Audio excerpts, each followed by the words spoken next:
right. Excuse me.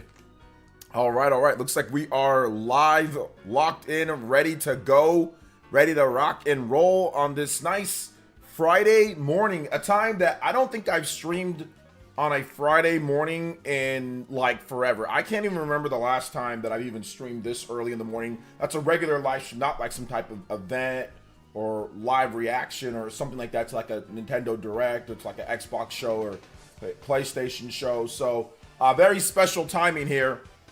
But I'm very happy to be here. Let me shift over just a little bit. I'm very happy to be here. Very happy to be talking to you guys about video games once again, because yeah, it's been an interesting few days when it comes down to what's been happening. We've got a brand new leak of a Nintendo first party game. Give me 1 second. We've got a new leak. All right, sorry, I forgot to set my fan up and everything. Got a new leak of a Nintendo first party game and some other things to go over. Resident Evil 4 rumors, and going over basically Nintendo Switch 2 plans, because people thought that the leak that came out, at least beforehand, was associated with Nintendo Switch 2, and it's not. And it's not associated with Nintendo Switch 2, with the Nintendo World Championships and the PRO thing. So we're talking about that today, because I saw a bunch of YouTubers doing big leak, huge leak. Oh, Nintendo Switch 2, and I'm like, it's not any huge leak. So we're going to talk about that too, and the nonsense that ensued there. But yeah, let's go in and let's get into the shout outs, and let's start off with Elements 11 RMK with the 25 months. Thank you so much, Elements. I do appreciate that. Thank you so much for the 25 months of Elite Ninja membership. Appreciate you guys coming out to the stream today. Let's get into it. Ghost Fixer is here. What's up, Ghost Fixer? Anthony Smith. Nin says early stream. Let's go. Yes, sir. So yes, 2 streams today. We're gonna have this stream that we're doing right now, an early stream, and then we're gonna have a late night stream as well, going over some of the stuff that we talked about here, and then other things, because there's some other stuff that I intentionally left out for the late night stream. What's up, Michael Lewis? Welcome. Farid says morning from Malaysia. Hey, what's up, man? Farid, welcome to the stream, brother. Will McGee is here. Flipping the switch says another 3 days. Listen, wait a minute. Wait a minute here. I explained myself. Will McGee, Epic Globster. Michael, once again. Element says, whoa, early stream. Let's go. Yes, sir, Elements. Welcome. Mega Lee. LRG scandal's more fun than the Switch, blah, blah. I've heard a little bit about that LRG scandal, like something about a burned disc when it comes to the games or something. So yeah, interesting. Maybe I'll cover that in the night stream. Michelle, what's up? Hey, Kaylin and Justin, what's good? I thought maybe you'd be at work. All right, what's good? Maybe you're at work. Maybe you're just saying what up. Welcome. Shout out to Justin. Welcome to the stream. Sortable Shelf over there on Twitch. Juan DBZ over there as well. Welcome. Mike B says the internet just exploded. What does that mean? Sean Hamilwright with the 35 months of TuneIn tier membership. Let's go. 35 months of TuneIn tier. I appreciate the 35 months of TuneIn tier membership. 2 on the combo board. Anything that we do get in terms of the combos, that will be added in for tonight's stream as well. So good stuff. Michelle says, geez, I can't type today. OJ, I can't type today. Oh, okay. Oh, you said hell, OJ. I think you meant say hello. I figured. Welcome. Casual Noob, welcome to the stream. Mike B, what's good? Welcome. Ryan Roth, good morning. The month of 1,000-Year Door. Yes, the first month. The first day that I've been streaming since 1,000 Year. Actually, no, I streamed on Wednesday. I missed Thursday, so never mind. But yeah. Brendan Christensen with the 39 months of a TuneIn or Jonin tier membership says, good, OJ, good morning, friend. Good morning, brother. Welcome. Thank you guys for all the re-ups today. Appreciate that. Thank you guys for the long-term support. Yep, they sold a product without telling consumer about their incompetence with the 3DO. Oh, okay. LJ looking good, my man. Will you compete on Nintendo Championship PR is organizing? JK, Twitter is crazy. Yeah, I know. I wish, Mr. Pereira. Hey, nice to see you streaming so early. Working, listening to you makes the day go faster. Thank you so much, Slash. We'll be back again tonight, though, guys. We will have a, we're having our early stream now, and then we're going to have a late stream, too. So there's going to be 2. Internet exploded with gaming goodness. Gaming goodness. I see, Mike B. Yeah, double stream. I think it's my first real double stream. Like I said, non-actual, you know, event or anything like that. My first real actual double streaming, like, I don't even remember the last time I did this, but yeah, I wanted to make up for no stream yesterday just because I was in court for a bit, and then you know, I just, you know, my wife just said, hey, maybe you should take the rest of the day off, you know. So nothing bad happened though. If anything, we got some resolutions that will be handled later, you know, that I'm very happy about. So you guys don't got to worry. For those that are maybe worried about that, don't worry, everything's fine. You know, I'm just, you know, just dealing with some certain types of people. So, but I think I'll be okay. We'll be okay. DeAndre with the 365. I got my imported copy of My Hero Volume 40. Okay. Season 7 starts tomorrow. Can I get Twilight Princess field theme, please? Yeah. Just because Link is green like Deku. All right, sounds good. Sounds good. Sounds good. Thank you. Thank you for the 365. You are now the Hokage and Stream Ninja, striking that first ninja blood to my man DeAndre. Thank you for the 365. And then Casual Noob comes in with $1 and says, hey, OJ, 2 streams today. I should go buy a lottery ticket, but this is actually not usually for you. Hope you have a good day with your daughter. Yes, I will. I will later today. But yeah, but for right now, we're hanging out. But yeah, everything should be good, man. I'm excited for the future. You know, I'm excited that we can actually, you know, everybody can put this behind us. Like I said, this has been going on for, you know, a number of years now. So I'm excited to just kind of get it done. You know, later next month. So I think we'll finally have a resolution to the saga. We'll finally have a resolution to the saga by next month. So I'm excited for that. Thank you, DeAndre, for the 365. I appreciate that. I appreciate it. Thank you so much, man. Thank you so much for the 365. Let's go ahead and get you on there. Thank you for the $1 support there, Casual Noob. Appreciate you. 5 on the combo board. Let's get the Twilight Princess field theme. All right, Twilight Princess field theme coming right up for my man DeAndre. Thank you. Let's see here. Hey, 1000 Year J2, what's up, man? George FT, what is good? But also since you did 2 streams cater to Robert, the Viking Nation, and the Western peeps. Yeah, I think that was the last time, like I said that, but that was like so many. So that's back when I did like midweek Essence and stuff like that, right? I remember those days. So interesting nonetheless. But what's good, guys? Welcome. Double stream today. Excited. I'm looking forward to it, man. I had a nice, you know, protein packed breakfast. You know, my chimichangas, had my egg whites. So yeah, had a nice bottle of water. So I'm ready to go today, man. I'm ready to get everything that I need to get. Fridays are usually super busy for me, you know, between, you know, visits and between work. But I'm ready. I'm ready to get this double day started off right and get going into the, you know, other stuff. And then, of course, the night stream. Mike B with the $1.99 says vibes. Yes, sir. Yes, sir. The vibes are going down today. Thank you for another dono, guys. Appreciate that. Vibes are going down. We're going to talk about the Switch 2 plans in just a bit, Dash. Don't worry. Relax. The Red Bird also has been active lately, so hopefully we get some Switch 2 news from Nintendo. Yeah, exactly. Just caught the shiny celebrity and Pokemon Crystal Virtual Console time to transfer.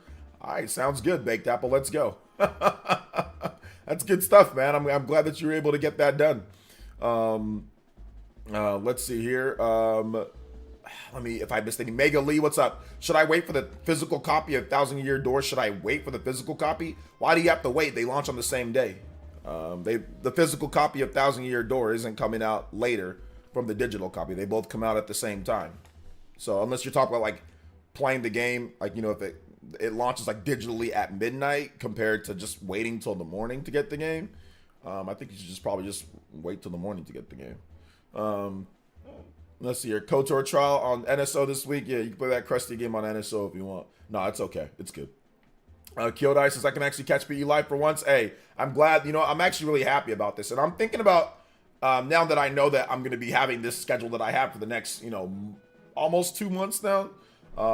So I think that we might do this normally, where Fridays we have a nice double feature, you know, where we do morning and evening, just in case somebody can't catch the late night stream, they can catch the morning stream, you know. Because shipping takes a few days. Well, why don't you go to the store and buy it? You can't go to a store and buy the game because it'll be in stores. Like, you'll be able to get Paper Mario 1000 Year Door like at most stores, GameStop, you know, Best Buy, Walmart. It'll be at stores. So, You can just go in and buy it. So yeah, no, we're gonna talk about what happened with the Switch 2 stuff in their plans. Like, we're gonna talk about it. Don't worry. Let me just make sure I say what up to everybody here, and I'll get into it. I promise I'll get into it. Zach says, okay, I already answered that. I think I pretty much got everybody here. Let's start off with the Pyoro stuff, and then we can get into because that transitions into the Switch 2 stuff. So we're gonna start off with Pyoro and what he had to say. So on May 2nd, so that was yesterday, as of the time that I'm, recording this live stream, or this live stream is going up, he posted a Nintendo World Championship old ghetto cartridge. So it looked like this right here, guys, for those who don't have Twitter. So Pyoro posted this. Pyoro is probably the most accurate leaker, right? When it comes to Nintendo stuff, he's like the most accurate. He gets a lot of stuff right. So yeah, Pyoro posted this right here saying, Nintendo World Championships 1990. This is a NES cartridge that has it's basically like NES Remix, but old school for a championship that Nintendo used to run, and players can submit scores and they can go have the tournament and all that. Nintendo did like a similar thing 2017 or whatever. Like, they did a couple of those later. But yeah, this is the old school ghetto cartridge that's worth like a ton of money, by the way. It's like tens of thousands of dollars if you have one of these cartridges that Nintendo put out, since they're so limited. So a lot of people thought that they were teasing Switch stuff, right? Because if you look at this right here, SW1, SW2, SW3, SW4. So people were saying multiple Switch 2 systems, Switch cartridges. What's gonna happen? People were, I saw Nintendo Prime made a big video. Oh, Nintendo Switch leak, and all this huge leak, Switch 2. And I'm thinking to myself, I don't know, man. He's cryptic usually, so he's usually not very literal about what he's talking about. But I think Pyoro is trying to pull a fast one on us. I think Pyoro is trying to pull a fast one on us, because here's the thing that he did right after that. So when it leaked in the because basically ESRB put out that, hey, Nintendo is making, they put this out today, Nintendo is making a brand new Nintendo World Championships. So they're making a brand new Nintendo World Championship game. It's going to be $30 according to Pyoro, and it's going to be a brand new game in the Nintendo World Championship series. I mean, I don't know, it might remix old Nintendo games or whatever the case is, right? They're making another one, but it's not going to be the same one that they had before. Pyoro put this and said, this is literally Nintendo World Championships NES edition. So there you go. I mean, he's basically saying it's going to be there, and then he talked about it more. It's not a free game. So is the support of this then? He said no. So I think he has a bit more. So I think that's that. But yeah, he did say that it's $30. So yeah, he said 30. He said it's $30. So yeah, so there you go. That's basically what it is. So like I said, a lot of people were saying this was Switch 2. Nintendo Switch 2 plans, guys, they're going to be revealed in the second half of this year. They're going to be revealed later. Nintendo's not going to be giving us any Switch 2 details beforehand or anything right now. I really think that at this point, it's going to be it's going to be later in 2024. That's what I think, Shout outs to Chris the Shriner Dog with the $4.99 and says, how's it going, my dude? Going live while I'm playing freaking Metroid Prime? Bleep move, dude. LOL. I kid, of course. Obviously. Thank you for the dono. Yes, sir. Yes, sir. I had to do it. I knew that I'm like Professor X, the Black Professor X, and I had to tap into knowing what my X-Men are doing out there, and I knew that you were playing Metroid Prime, so I was like, all right, here's a good time to start. Let me catch this man off guard. So yeah, that's essentially what happened with the Nintendo Switch 2 stuff, guys. Right now people thought there was some type of big leak or anything, but their plans, it's not going to be revealed until later, man. It ain't going to be revealed till probably second half of this year. Shout outs to Chris the Shiner Dog, though. You are now the Hokage and Stream Ninja. Let's go. Thank you for that. You are now the top one on here. Let's go.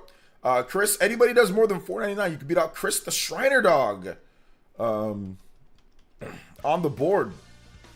Thank you for the $4.99. Appreciate that, dude. Seriously, thank you.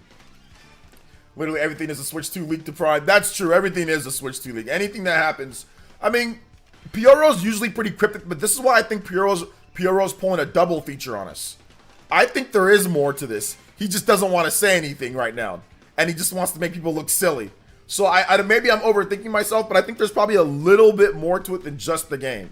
there might be a little bit more to it. But once again, I'm not going to say anything because I'm not saying that it's Switch 2 stuff either. I'm not saying that. I'm just saying there might be a little bit more to this than what meets the eye, at least. Let's see here. To me, my Switchmen. Yeah, I know. Seriously, I should have said that Switchmen instead of X-Men. Yo, what's up, Tanisha? Welcome. JC says literally be funny new would be funny new amiibos. Funny new amiibos. What are you talking about? Hey, what's up, Cuts? Welcome to the stream. What's up, Kentucky Cruise? Sorry about that. Political channel says I'm guessing this is a July game. June Direct. We'll talk about holiday games. I'm guessing this is, yeah, probably like a July or maybe even August. I mean, we'll see. But yeah, I'm guessing that as well. So yeah. What's up? Did you hear about the DSP game that came out? I did. I have the DSP game on my phone. The Detractor game. I have it on my phone. I downloaded it. I didn't get a chance to play it yet, but I do have the DSP Detractor game on my phone. I have it. This is the first time that I booted it up. So yeah, I do have the DSP. It's down on Steam. Took it off, but it's still available for you to purchase. Or no, sorry, for you to download. It's free. It's a free game. It's still available for you to pick up on like the App Store or like Google Play. So yeah, I picked it up. I'll check it out. Maybe I'll do a review on it. I'll probably do BlueStacks and we'll do like a review on the game, the Detractor game. So yeah, I did see it though. Let's see here. It says $30. This new release. Yeah, PRO says $30 for the game. PRO says $30. He says, "Oh, love you, man." I had to say, hey, look. I'm just going off the fans, what the fans were saying. I'm not the one who made the Switch 2 stuff, so that's the reason why I put Switch 2 plans in there. Because Nintendo's Switch 2 plans, they're not going to talk about anything until the second half of this year. I think we're not going to get anything substantial. What we're probably going to get is we're going to get a video probably later in the year. Maybe we get an announcement on Twitter or through the investors meeting saying, hey, we'll have more information on what's next for Nintendo later in 2024. That's all we're going to get. And then later in 2024, they're going to have a video, and then I think they're going to play it very similar to the Nintendo Switch rollout and how that was, announced, in my opinion. So yeah. Apparently, Nintendo World Championship NES Edition is around $30. Is that correct? According to, I think I already answered that. Yeah, PRO. According to PRO. Morning LJ, is it raining your part of Cali? It is mine. No, it's sunny. It's about 70 degrees and sunny. That's why I'm not gung-ho about thinking Nintendo will say anything next week. People's hopium is high. Yeah, people are just kind of tired and they're looking forward to, they want to see the next thing from Nintendo, so they're jumping at anything that comes up. They're jumping at the opportunity to put Switch 2 or anything. But like I said, I don't think Nintendo's going to say anything at this point. They have the Switch that's selling. They still have games coming out for it. They still have some big games that are coming out for, like, Luigi's Mansion. They still have Paper Mario. The Endless Ocean game just came out. So, yeah.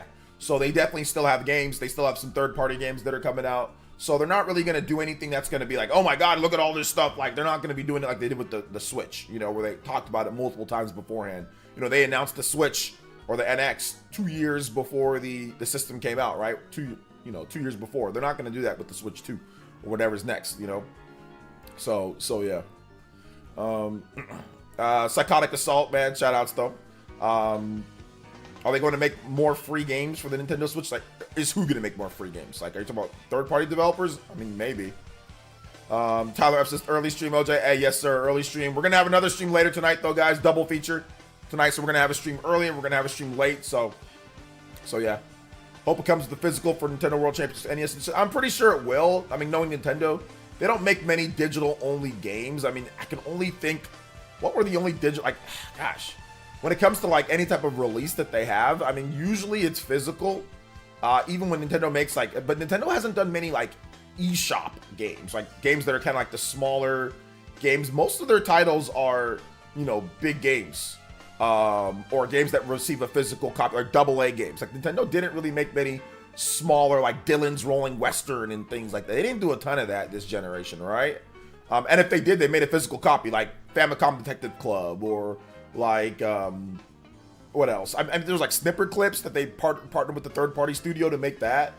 or they publish that. I mean, but there really hasn't been a ton of like the small games. You know, yeah. All right, man.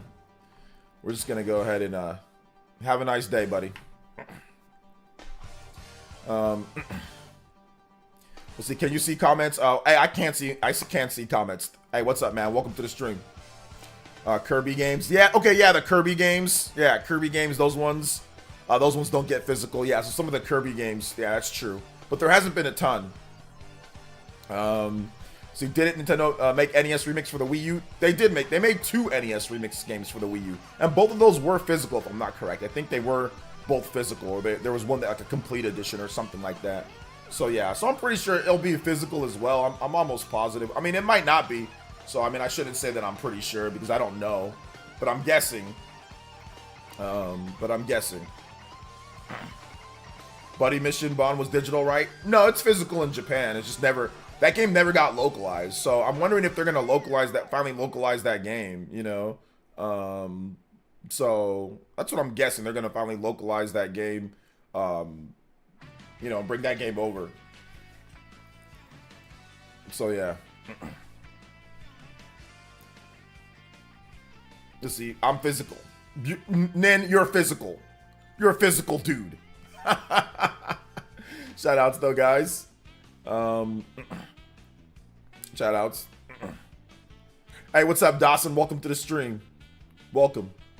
Welcome.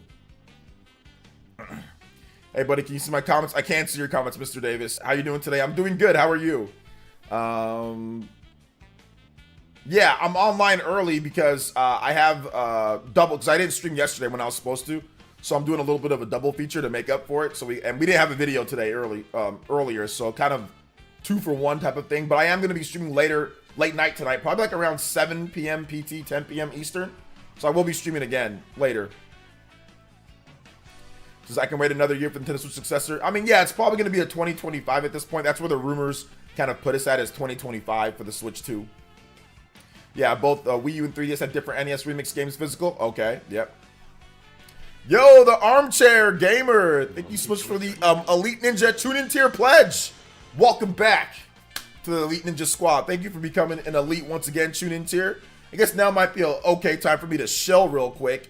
We do have memberships, guys, that are only $1. So if you enjoy our live streams, you can become a member for only $1. And you get emotes, you get a badge.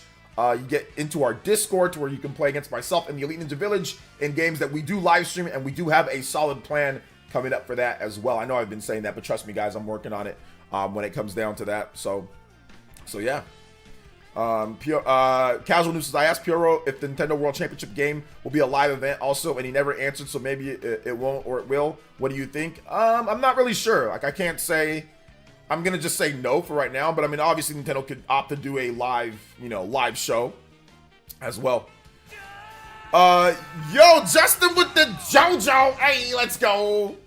Hey, how's it going? I'm listening at work. I'm so far behind with the service here, but I sent you an awesome background, and also feel free to use any of the backgrounds I sent you. They're yours to use. Oh, awesome stuff. Good stuff. Thank you so much. Thank you for the Justin with the JoJo. And shout outs to, oh my God, B. Martin again. This man is back. Justin back at it again, but then B. Martin back at it again from Canada with the clean white Vans. Yo, shout outs to B. Martin and Justin. Big 10 gifted members. Holy moly macaroni. Holy moly jabroni. Yo, thank you so much, B. Martin. Thank you for the Big 10 gifted members. Elite Ninjas Unite. And Justin, you are now the Hokage and Stream Ninja with that Big 10. Anybody that does 10 or more, you can tie up or pass up my man Justin on the board. Let's go. Thank you guys for your support. It means a lot to me. I didn't know if anybody was even going to show up to this early morning stream. I'll keep it a buck. I didn't know anybody was even going to show up, man. So I'm glad you guys are here. Thank you for the support. I appreciate it. I wasn't going to say yesterday's rough because I don't want to make it about myself. But, you know, it was just... Have you guys ever been to a place and... Have you ever been somewhere, like, I'm not going to... Like I said, I can't go over more details until, like, 6 years from now. But, like, have you guys ever been to a place and somebody is like lying like through their teeth, right? Like completely lying, and like you know that they are, but sometimes people like believe it, like, and they're like completely like lying through their teeth, like that's what I have to deal with, you know? Just people that just completely just lying, trying to assassinate your character and everything, man. It's crazy. So dealing with that, I mean, I've gotten better over the years with dealing with that. Like back in 2018, I could not deal with it very well, but I'm dealing with it better now. I'm starting to really, I'm adapting to it. So I feel much better now than I did then when I first started going through this. So yeah, man. And also, some dude, welcome to the Jonin Tier squad, man. Thank you so much with the Jonin Tier pledge. Appreciate that. Let's go. Shout out. Some dude, welcome back, man. I've been catching some of your streams whenever you can stream late, man. Good stuff, dude. What's up, 7 Moments? Welcome. Thank you guys for the Elite Ninja pledges. 888 says, do you think Nintendo is trying to allow the Switch to overtake PS2, give it as much time? I don't know. I don't think that's the case, no. But we'll see, 888. What's up, Marcel Wade? Welcome. Shout out to, yeah, we out here. Players, do you play games? No, I thought this channel was just for bashing maiden list trophy collecting gamers. I know, seriously. Pioro is Nate. Let's go. 1:30 here, so it's good. Well, it's morning for me, so, you know, working from home so I can catch the stream. Hey, shout out 7 Moments. Sounds like my job. Hey, hey, it's all good, man. Yeah. So yeah. B Martin with the 40 months. Hokage. Oh my gosh, 40 months of Hokage tier pledge. B Martin is on one, dude. Seriously, thank you so much. This is, hey, what's up, brother? What's up, my brother? Can we get Jubilife Village theme? Yes, you can, sir. And Justin, if you want some music, let me know. I can play some Kirby for you. I'm gonna play Jubilife though. Jubilife theme for my man. Sounds like an ugly lawsuit, at least in the vibe I got out of it. Not really lawsuit. No, not really lawsuit. So, not lawsuit. Just a situation. Like I said, I can't really talk too much about it. Some people that, I mean, know, if you've been around, then you'll know. But yeah, I can't really talk about it too much overall. But yeah. But yeah, I mean, it's similar things. It's court, so I mean, but you know, like I said, I can tell you guys in 6 years. I can tell you guys like what happened. So stick around for 6 more years, and I'll tell you guys everything. Because at that point, it'll be 12 years from like when the first situation started. So yeah, I can tell you guys in 6 years. I can tell the full details. I'm sorry, I know that sucks. But yeah, I can tell you guys in 6 years. Jubilife. At least I can tell publicly in 6 years. Let's go. Let me open up Discord so I can get into that background as well. All right. I need to go back. Shout outs, man. Appreciate it. Been hearing some good things about Another Crab's Treasure. Have you played it? OJ, I have not played it. I've been playing Stellar Blade. So I've just been really focusing on Stellar Blade and beating that and playing that game. It's really good. So yeah. Damn, I'll be almost 60 in 6 years. It's all good, Mike. You'll be here. You'll be good, brother. We appreciate you. You know what I'm saying? We appreciate you. All right, let's open up this. I don't know. It's not downloading. Okay, hold up. Now it is. Yo, what's up, Zay? Welcome to the stream. Welcome. Audrey says, ask for proof. If they're lying, they'll need to backpedal. Ask for. Oh, don't worry, guys. I got it all. Like, trust me, I got it all set up. When it comes down to it, you know, me and my team, we working on it. Or we've already been working on it. So we gotta, you know, we'll submit our evidence and everything soon. So, or at least in a couple weeks, I'll be doing that because it's gonna be next month. So no, I got a pretty sound, you know, situation.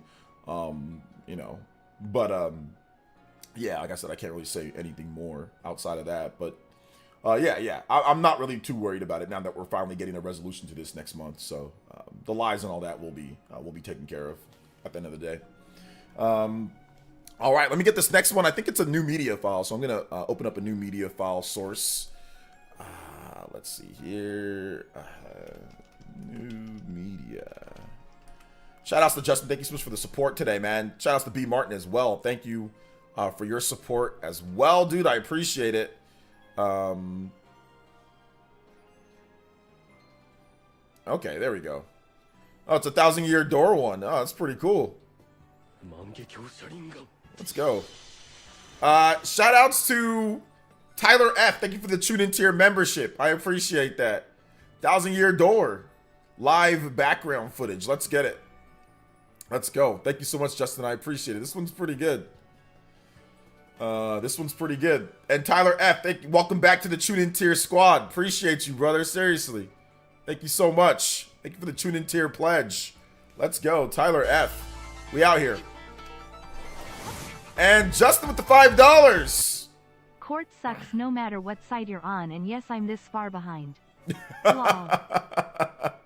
Yeah, man. It's really, you know, especially like family, you know, family court. You know, it's terrible. But like I said, I've been dealing with this for a long time, man. And you guys give me strength, dude. Seriously, like every time I feel bad or I feel hopeless or in the past, you know, guys like Party Man, B Martin, you know, a lot of you guys, people that are, even if you didn't say anything at that time, people that are watching my you know, my videos and coming out to my live streams, man, I appreciate you guys. So yeah, man, like, it sucks, but at the same time, I mean, like I said, I think really it's a trial for me, you know, to test my resolve. Like, nothing's ever going to be easy in life. Like, well, some things are going to be easy, right? But like, you're going to be tested at every single corner.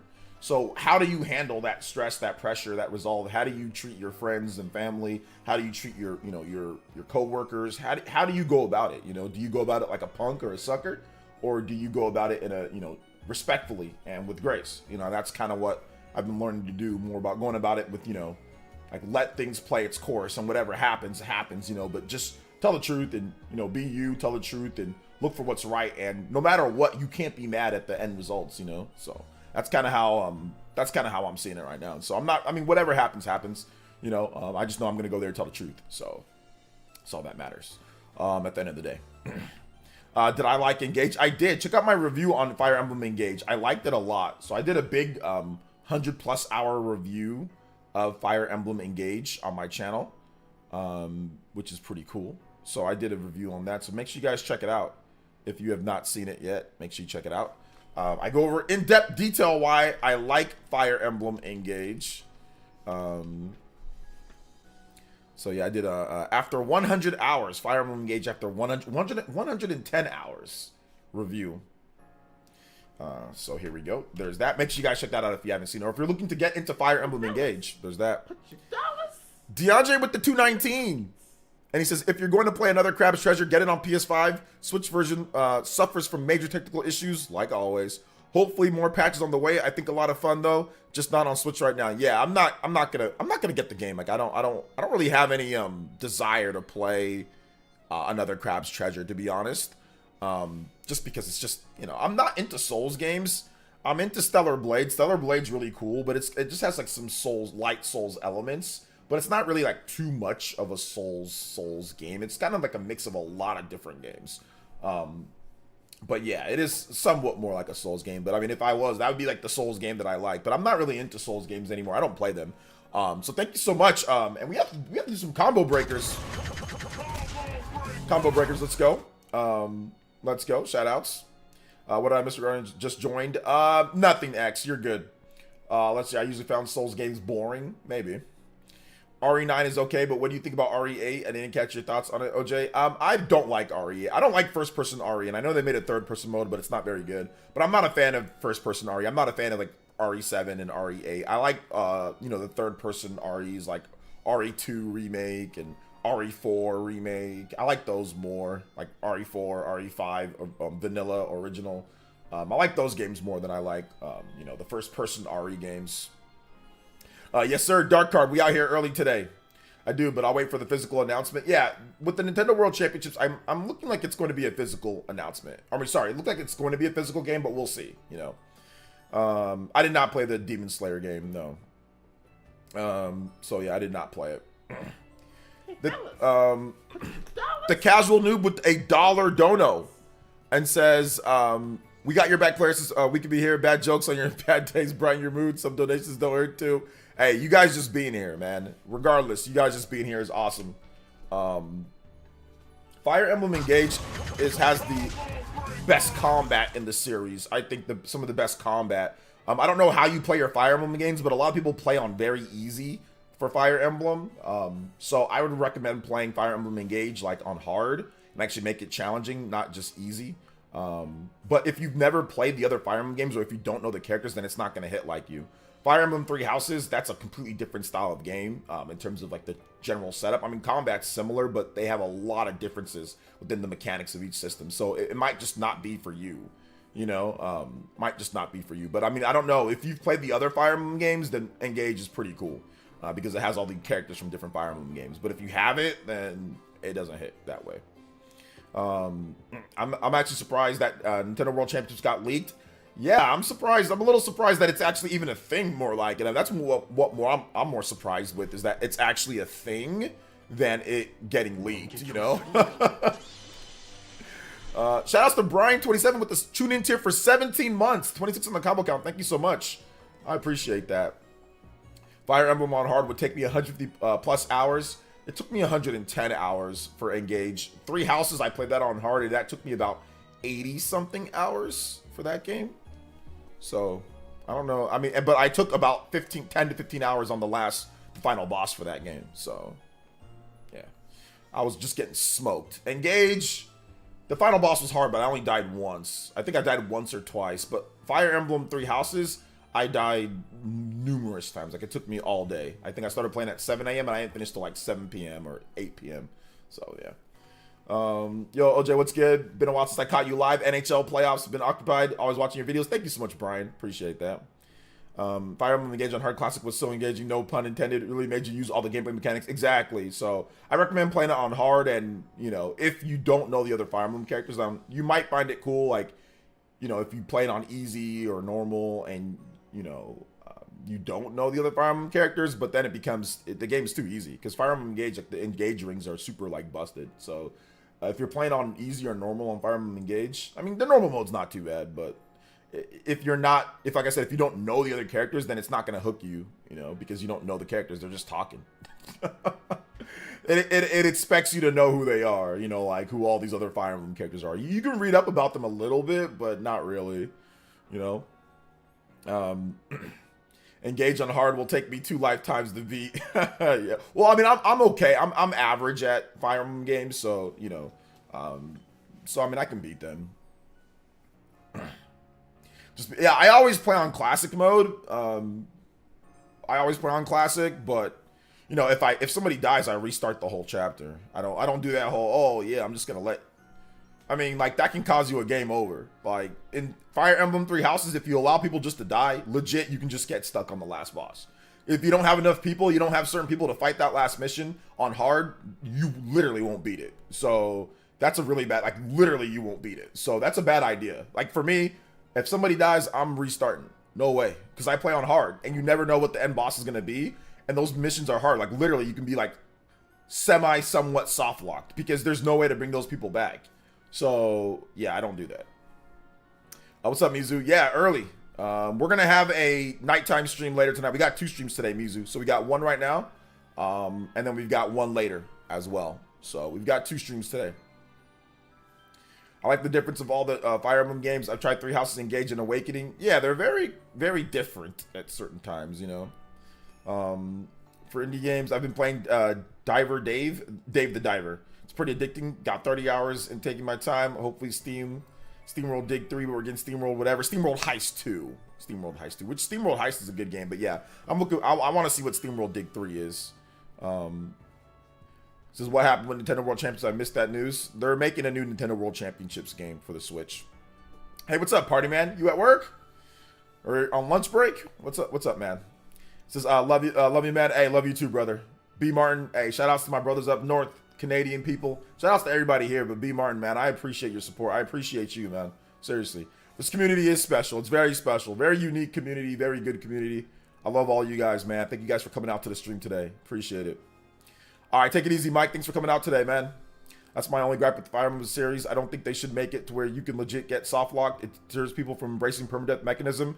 It's insulting to people's time. I disagree. I disagree because the thing about it is, if you're that good, then you shouldn't be complaining about that. You know what I'm saying? Because you can restart the chapter. They have the time thing built in to where if somebody dies, you can rewind the time. So they give you every opportunity to not have that happen to you. If you continue to be stubborn and want to play through it and not use the rewind mechanic, not restart the chapter, that's on you. That's not on them. Like, so I disagree with that statement completely. You know, if you want to play on classic, play on classic. If you want to just play no matter what to where somebody dies, then that's on you. But the fact that somebody can die makes you play more cautiously. The threat of somebody dying forever already alters how you play the game. If you want to do so, it doesn't deter me from playing on classic because I already play differently. Think about it for a second. If you play on casual Fire Emblem, you're going to be more risky than if you play on classic because one, you don't want to restart the chapter. That's going to take you more time. And two, you don't want to lose your unit, you know, for forever. So I disagree with that 100% because I play completely differently when I know someone's going to be permadeath. Even though I know that if they do end up dying for real, then I'll restart the chapter. I still play drastically different than if I played casually knowing everyone's going to come back. You know, so I disagree with that statement. You know, I don't think that it's a problem. If you want to stubbornly push forward and play permadeath and not be, yeah, that's what's going to happen. Like if you are in a war and all of your best people die and then you go to fight a fell dragon with 5 people or with nobody in your squad, yes, you will lose. You will not beat that threat. So to me, that's more realistic within the world, within the game world. If you go to try to fight the dragon at the end or fight the boss and you don't have anybody because they all died, you shouldn't have let them die. You are going to lose. Game over. Start again. Try over. You know, it's a video game, so you can try it again. So that's how I feel on it.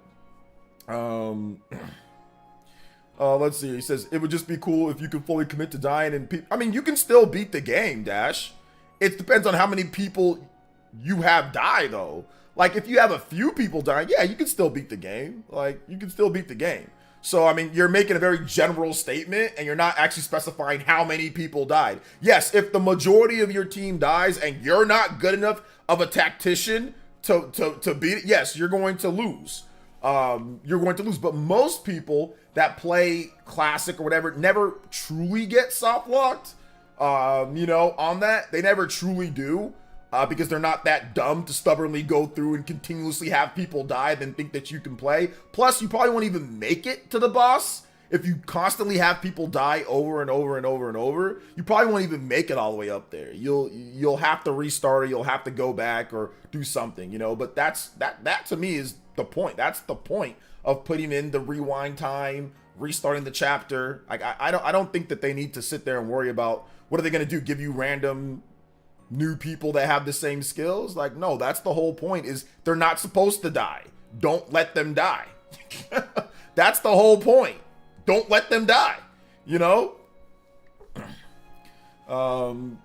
Keep up the awesome work, my guy. Have you seen the Xbox 360 RPGs going up in price due to store closing? Any of you highly recommend going? I'm gonna check it out when it comes to the Xbox 360 RPGs. I haven't really looked at it too much, Retro Rat. So yeah. Let's see here, but you don't have to restart though. What do you mean you don't have to restart? I always restart the chapter. If somebody dies, I always restart the chapter. Or I use the what's it called? You can use the rewind feature. So they have like the little rewind feature in the game. So yeah, you can use that too. Classic all the way, baby. Yes, classic all the way. Music's a bit low. Oh, this music's been low the whole time. Oh, okay. Here, I'll replay. I'll just go over here. We can do this. Go from here. How's it now? Hey, what's up, CBH for God? What's up, Roku Maro? What's up, Shadow Dash? Welcome, guys. How's your day been so far? Currently on lunch break. I figured that you're on a lunch break. Yeah, my day's been good. Oh, the Great Waz here too. Did you see your messages? No. You're back on the no shout out list. Hey, what's up, the Great Waz? I saw it now. My bad. I was in the middle of talking. What's up, Justin? Welcome, man. How you doing today? No, Dash, dude, your opinion is valid, just as valid as your opinion on the whole Fire Emblem thing is just as valid as my opinion. If you feel that way, you know, we just disagree. That's okay. We can agree to disagree too. But yeah, I don't think that your opinion is wrong personally. That's just your opinion, you know, and I get it. I heard both Kendrick Lamar disses. Let's see here. OJ is streaming a reasonable hour for us European peeps. Yes, Weird we got you, man. Nick93 says Helldivers 2 outrageous goofy. Xbox does the same thing with Sea of Thieves. I'm not really cued in on the Helldivers 2 controversy. What is it? I know a little bit of it, but I don't really know the inner workings of it, Nick. So let me know. Shame Project Sylphied isn't because there's a freaking Xbox Game Studios published game. I remember vaguely of that game, Mizu. Game Warrior, my day's been good so far. Woke up, had a good breakfast. I thought I was gonna exercise, but I slept in. So I'll exercise tomorrow morning or maybe tonight. But yeah, everything's going good, man. Everything's going good. When do you think the next Nintendo Direct is gonna pop up? Probably next month. I'm probably thinking like June. Probably next month. Excuse me. Let's see here. I be sending her the cord into the bushes. Yeah, go into the forest. Yeah, go into the forest. Get that extra defense and avoidance buffs. You have to sign in with PSN to play the game. With PC, hardcore are strongly against. Oh, yeah, I did hear about that. Yeah, I think the biggest problem, I guess, with that is the fact that they didn't, they made it to where you don't have to at first. And now they're making it to where you have to, which is stupid, I guess. But yeah, if you want to play it, then play it. But I mean, I don't think they should have changed. I think they should have just left it the same. Helldivers has been selling like gangbusters on Steam, and you don't want any other thing like roadblock or thing to get in front of people just enjoying the game, at least. So I think they should have just left it. I get why Sony wants you to log in, because they want to collect their data and they want it to be on their stuff in terms of the sign-in. So I get why they want it, why they want you to be on there. But I mean, personally, like, if it wasn't ready for launch to where people have that expectations, then I mean, maybe it would have been good just to leave it, because PC gamers are super fickle, very, very, very fickle. So yeah, that's what I would have done. But I get it though. Like, I get why Sony's doing that. Let's see here. Probably February 25th. Yes, the February next year, Felipe, for that. Can't wait for SMT5 Vengeance. Going to play on hard at the start of the game. Much more satisfying as a result. Yes, yeah. I played on hard with SMT5 Vengeance, and that game kicks your butt. But the game is going to defaultly be easier because of the save anywhere feature. And auto saves, of course. So, but shout outs though, guys. Welcome. Ace says Helldivers. Oh, you're talking about Helldivers. Okay. Huge controversy. That's going to start with the big controversy. Controversial. Okay. Let's see here. I OD'd on Helldivers at launch. I'll be back in a few months. Yeah, I played Helldivers quite a bit, but you guys want me to tell you the real reason why I stopped playing Helldivers? The freaking dodge in that game. I do not like the fact that you just lay out and land on your stomach. I hate that. And I know it's petty and it's stupid. I mean, it's also because of Stellar Blade. But I stopped, even though Stellar Blade came out months later. But I stopped playing because I don't like the fact that when you dodge, you just jump and land on your stomach. I'm not a fan of that. So I got tired of it and I just stopped playing. Plus, I'm not a fan of always online. Like, I'm just not a fan of, always being like always online games. Just overall, where like that's the only thing. There's no offline at all. Even though I know it's a multiplayer game, like I know it's multiplayer, but I'm just not the biggest fan of that. Plus all like the disconnections, or at least like the server space, like that also kind of turned me off from playing the game. So yeah, it was like a combination of things. But yeah, that was one of the reasons why, because the freaking dodge roll in the game, you don't actually do a dodge roll. You just jump and land on the ground, and I don't like that. Let's see here. I'm a bit shocked. Yeah, I announced it on Twitter and yesterday, and on the day before, I said I was going to stream early because I didn't stream yesterday. So I have a Samsung Tab A7 Lite and installed DS emulator on it and downloaded games. Have to say Prince the Forgotten Sands really love to play. Yeah, I don't know about playing games on a tablet, but hey man, have at it, Game Warrior. SMT5 Vengeance is what I'm waiting for right now. I don't want to start any new game till I'm done with that. Nice. Yeah, SMT5 Vengeance is going to be really good. I've got to get in Stellar Blade, which I'm about I think I'm about 25 hours into that game. I'm getting near the end of it. I think I'm on the last part or so, because like all my weapons and all that stuff is filling. Like I finally have my full, all my skill trees. They're finally all available for me to purchase new skills on. And I think I'm in like one of the last areas of the game. So yeah. I'm gonna get through Stellar Blade. I'm gonna beat that, and then I'm gonna get into Paper Mario. Like, one thing that I want to do this year is like the games, like really just play the games that I know I'm gonna be hyped for. Like, I'm not gonna be sitting here and playing a bunch of different type of games. Like, you know, I'm just gonna play the games that I know I'm gonna be super excited for, and like that I want to play, so I can beat those games. You know, so I heard it's 30 hours to beat, right? It's all over the place when people think about Stellar Blade. Some people beat it in 30, some people beat it in 40. Depends on what side quest. Some people beat it in 15. Depends on the difficulty, if you're playing on story mode or not. You know, I'm playing on the normal mode, which is the normal mode, which is pretty difficult, but not anything too crazy. And I'm doing all this. I'm doing like 100% run, or at least I'm trying to. So I'm doing like all the side quests and everything like that. So yeah. So I'm like at 20 something hours, but yeah, I think I'll probably beat it maybe around like the 30 something hour mark, maybe 40 hours. I don't know. We'll see how long these side quests take me, because I still have a whole gang of side quests to do. And then they just introduced fishing.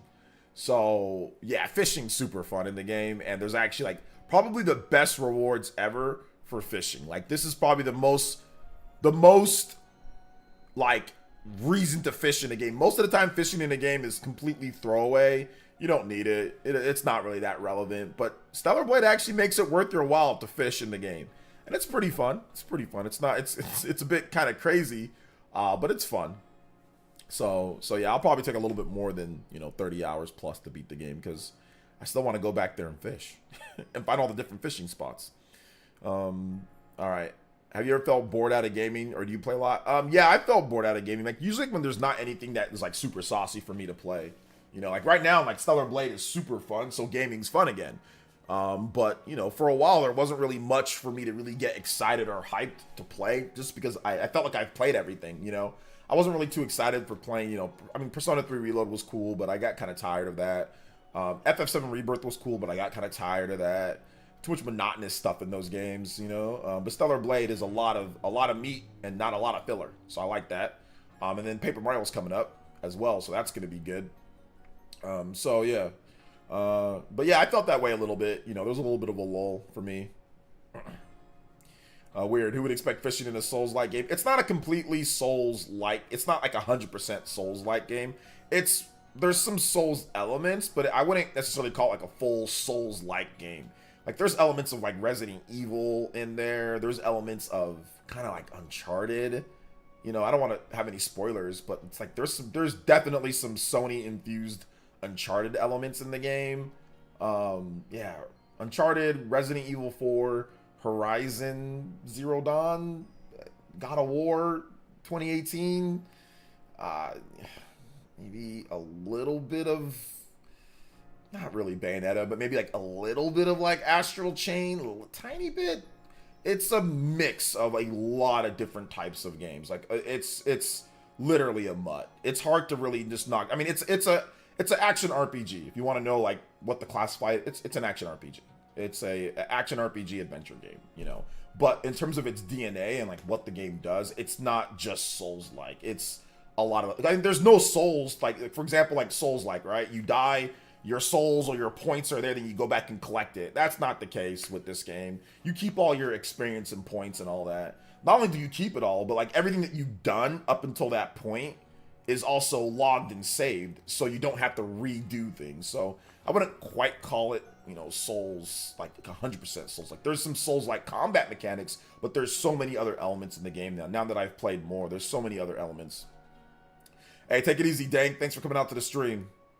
I've never played Thousand Year Door, but the game looks like it's all meat, no filler. I mean, there's a little bit of nonsense in there, but yeah, for the most part, it's a lot of meat. I'm bored with the new releases. Backlog gaming is still great, yeah. Hey, what's up, Conky? Did you hear that Nintendo's making two old games remaking of Switch 2 Zelda Twilight Princess? Did you hear? I don't know what the hell you're talking about, Game Word. I'll be honest, man. So yeah. Almost done with Rebirth, and I'm trying to finish that up, then jumping into Stellar Blade right after. Yeah, I had to. I freaking dropped. I freaking dropped it, man. I dropped. I dropped Final Fantasy, which I feel bad about, but it happens. I like the way that you previously put it. The game's got sauce. Got a lot of sauce. I think people who talk about backlog just want to feel the satisfaction of beating the game, but the game itself is not fun. I mean, I don't know. Sometimes you buy games, right, Felipe? And, like, you just don't get to them, but it might be fun. But I think that I don't think that you're wrong, like 100% with what you're saying, you know? Sometimes, like, I went into my backlog to play a game, and I started playing it. I'm not gonna say what game it was, but I started playing it. I'm just like, I'm not having fun, and I just turned it off. So, I mean, I was like, oh, let me try out a backlog game today. And I tried it, and I played it, and I'm just like, yeah, no, I'm good. You know? So yeah, like, yeah, so I feel you on that one, man. People just want to, I'm you know, feel good about your backlog, you know? I'm late, OJ, what game leaked? Nintendo World Championships is like a new Nintendo World Championships game for the Switch. I dropped the Unicorn Overlord for now. It's fun, but not really the right time for that type of game. Yeah, you need a lot of... The problem with that type of game, right, is that you need so much time for that type of game. And, like, there's going to be new releases that are coming out. So, but, yeah, if you find, like, a bigger hole in your playing library, then that might be a time that Unicorn Overlord gets more hype. Like, for me, I'm playing it... I was playing it before Stellar Blade came out. I'm going to play it after Paper Mario, because I'm not going to be as big into Luigi's Mansion. So I'm going to beat Paper Mario, and then I think that there's going to be a time period right there that I can really get into Unicorn Overlord, like, for real. So yeah. If you told me 10 years ago there'd be 3-part Final Fantasy VII Remake trilogy, I would lose all interest at part 2. I wouldn't believe you. I know, seriously, I wouldn't believe you either if they said that they're going to do that. But yeah, now looking back, it's just like, it's too much, man. This is just... I don't agree. I mean, like I said, like at first I thought maybe it'd be cool, but I don't know if I can agree with this move that they did. But you know, it is what it is. You know, what can you do overall? You know. Glad it got leaked. Speculation was getting too dumb. That's true. It was. Nintendo leak, Switch 2 leak, Switch 2 leak. Yeah, I haven't touched Unicorn Overlord because right now it's going to be the bridge to hold me out to the next FE game. Yeah, exactly. That can happen with the new game, though. Ain't no way you playing every game you want to play always at launch. That's true. But at least with the new game, like, you have the hope that it'll hook you, right? And for me, I was playing all sorts of new games, and nothing really hooked me for real, until Stellar Blade. Stellar Blade is the first game that released this year that truly hooked me, like, passionately, because every other game has had some type of nonsense attached to it. Some type of weird nonsense attached to it this year. Every other game. You know, or it's like super long, you know. Stellar Blade is the first game that made me like I would play till my eyes hurt, like, at night, you know. And I haven't had that feeling since like Tears of the Kingdom, or because like Super Mario RPG, I would stop playing because I knew that it was ending, because I had already beat the game. I'm like, oh snap, like I'm already like halfway through the game, you know. So I would stop, and I'd only play in short bursts for and Super Mario Bros. Wonder, I'd play like, you know, a few levels here and there, because I know I'm like, okay, I don't want to run through this game right away. So I'd only play like a few levels, then wait, few levels, then wait, few levels, then wait. So I stretched Super Mario Wonder out. I didn't no life it. I don't know life Mario games. I always just kind of just play them sparingly. So there hasn't been a game to me that where I was just like, you know, hooked and my eyes were hurting at night playing the game because I'm old. Tears of the Kingdom was the last one for me.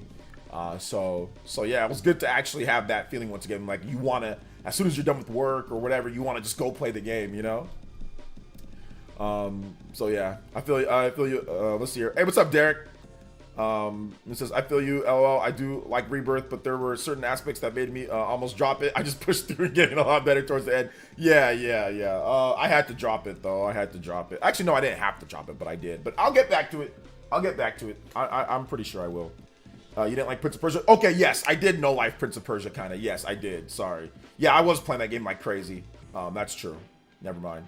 So, Tears of the Kingdom and then Prince of Persia. But yes, I did really, really like Prince of Persia a lot.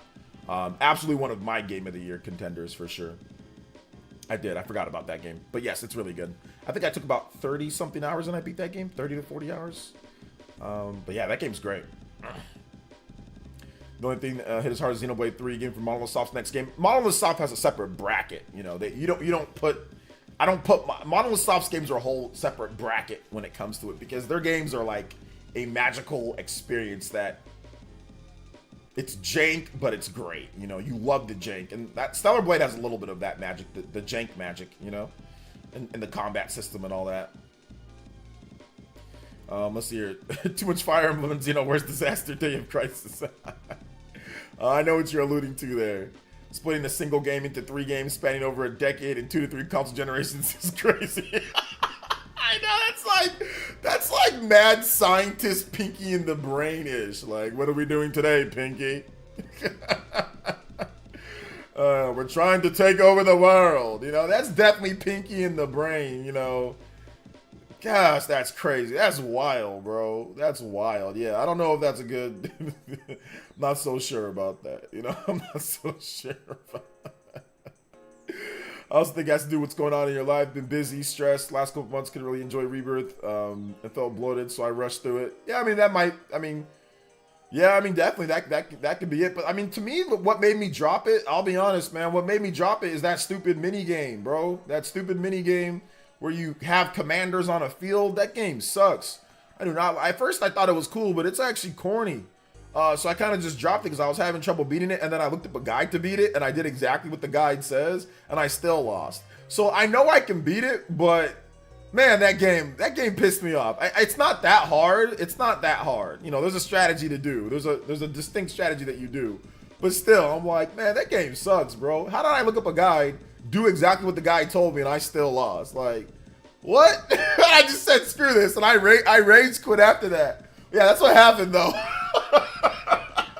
How do I look up a guide, and I literally did exactly what the guide told me to do, and... They showed it, he beat them, but then when I did it, it didn't work. I just barely, I ran out of time.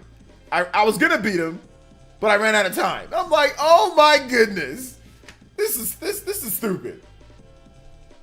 So this is dope. Yeah, I rage quit over a minigame. That's true, I did. I haven't played it since then. I got tired.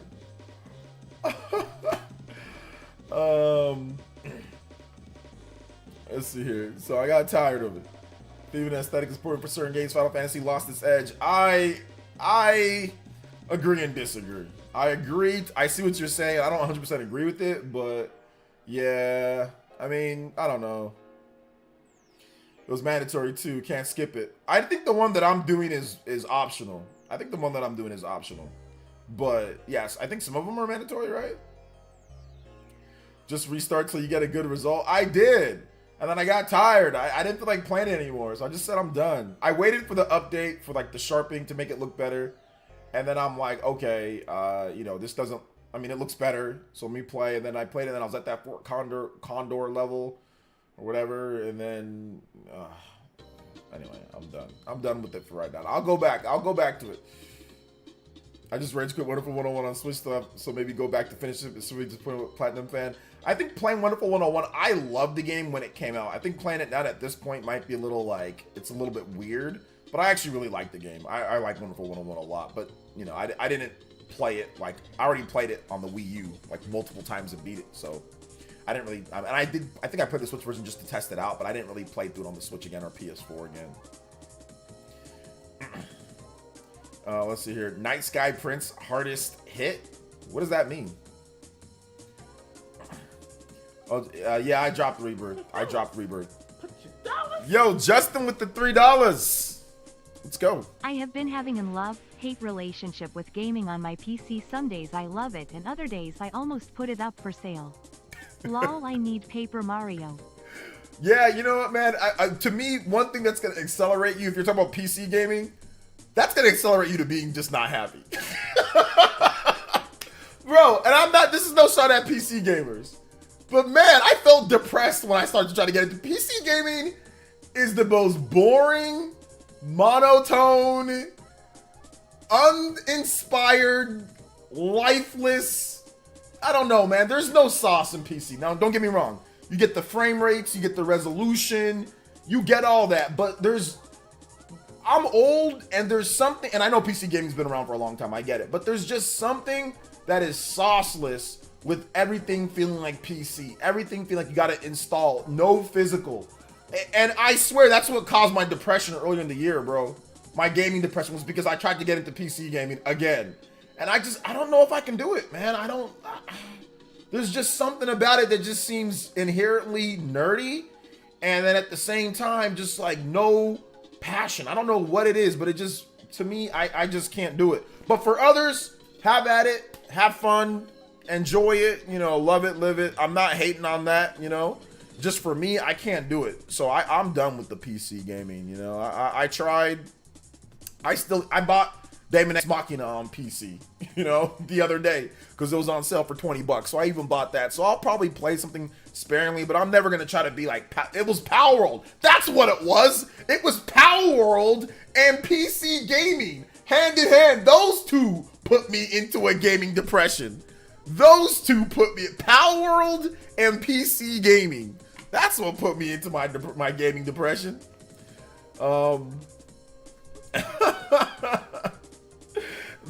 Yeah, it was Power World and PC. Two things. Those were the two things that got me, bro.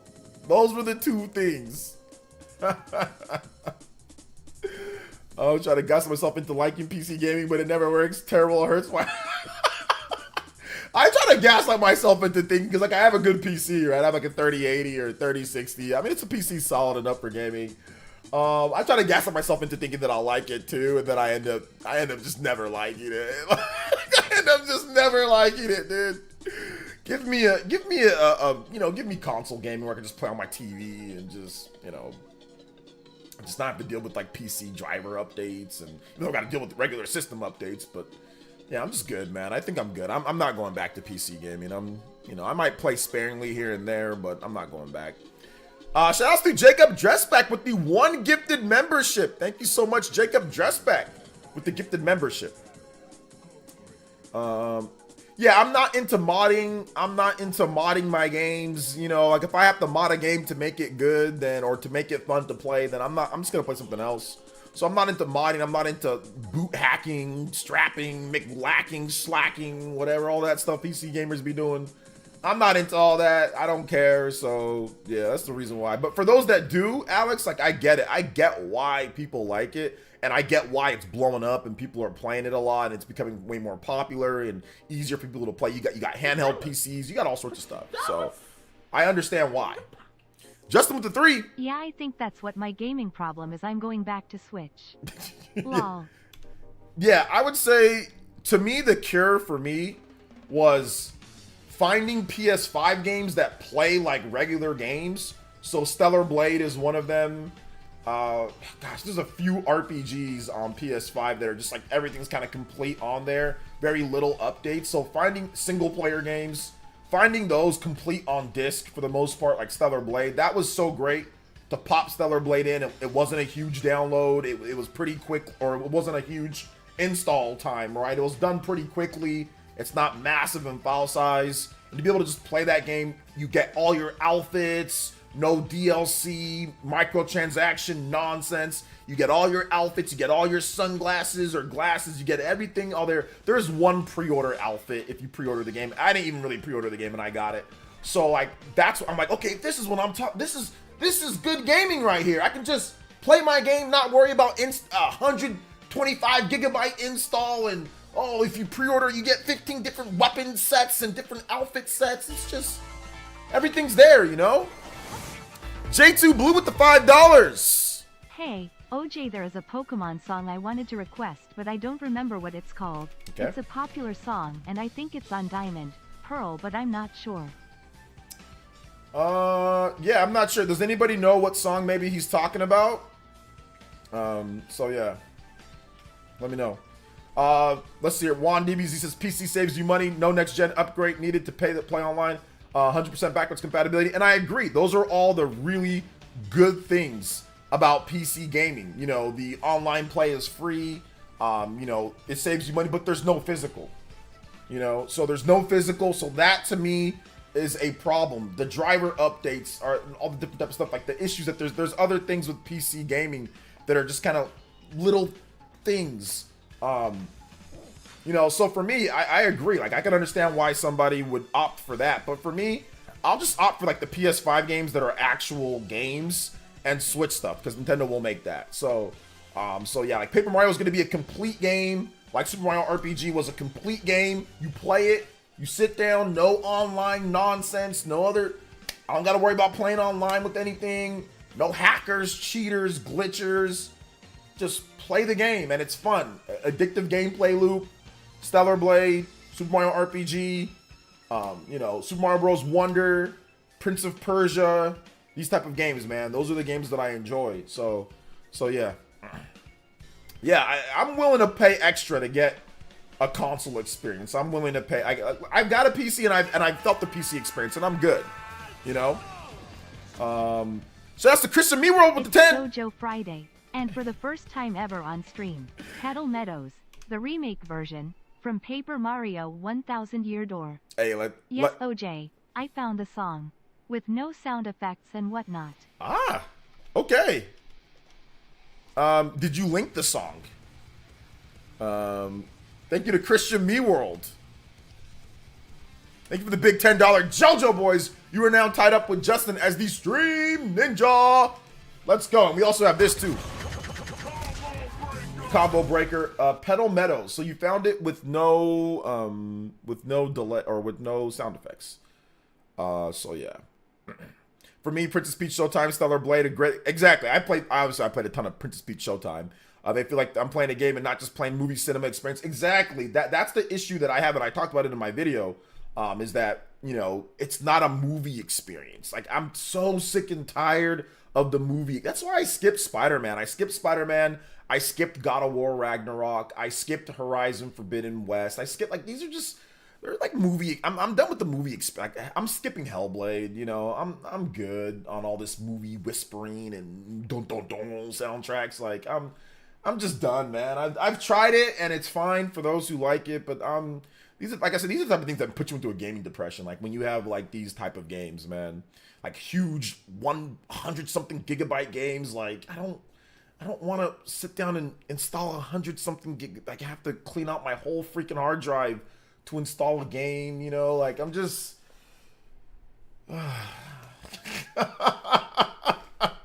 I'm just tired of that, man. I'm just tired of it. So I'm good.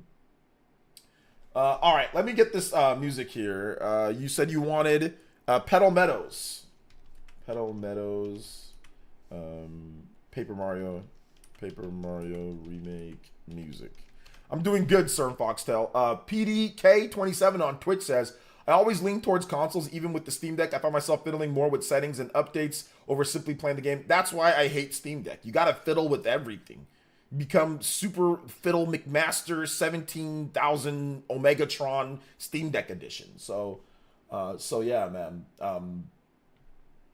Yeah, it's yeah. I don't see where the remake one is. The Petal Meadows, the remake. I don't see where that one's at. Do you know where that's at? There's a comparison from Game Explain, but where is it at, Christian? Thank you for the 10, though, man. I appreciate it. Shout out to JoJo's. Let's go.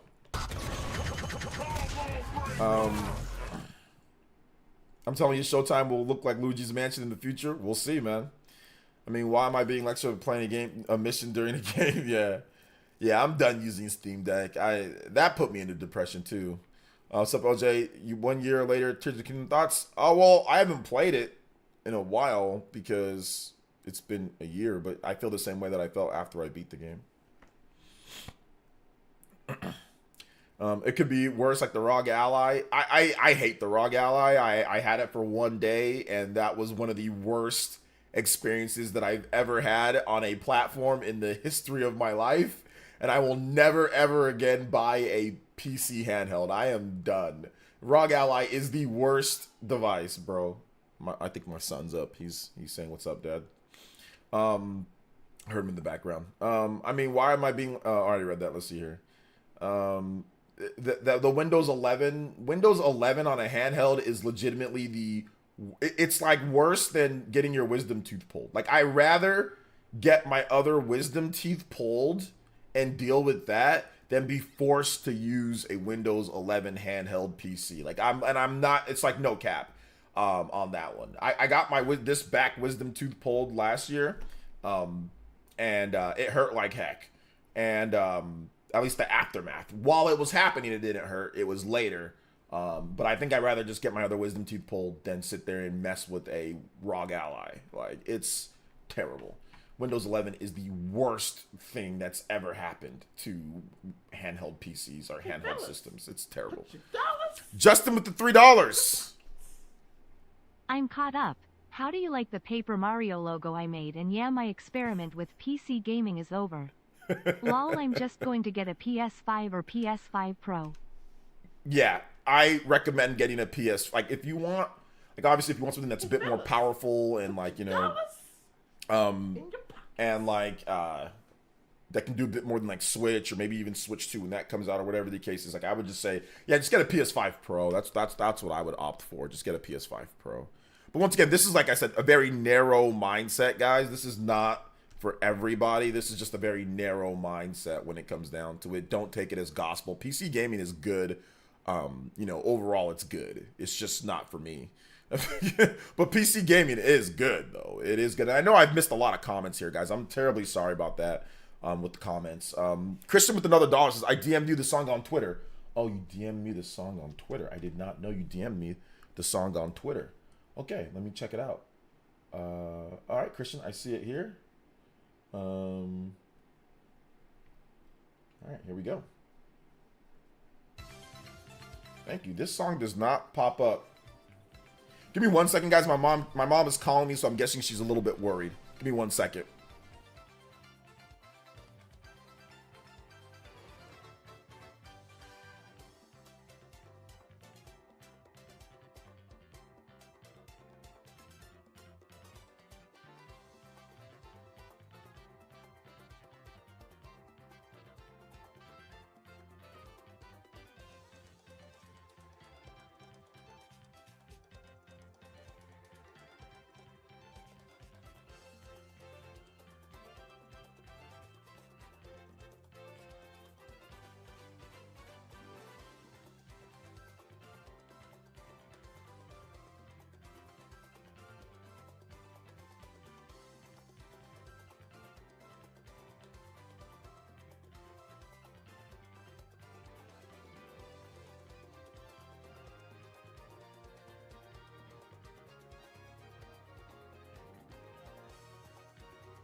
Okay.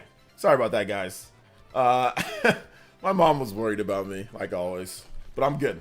Yeah, PS5 is the way to go. Hey, what's up, Joe? Welcome to the stream, young lady. Is the Steam Deck that bad? I was thinking about buying an OLED. Is there a better alternative? Steam Deck's probably the best handheld PC to get because it has the, in terms of the interface, it boots up in the Steam big picture mode. So it actually feels like a portable system. You can boot it into Windows mode if you want, but Steam Deck, I would say out of all the different PC handhelds, Steam Deck OLED is the best option.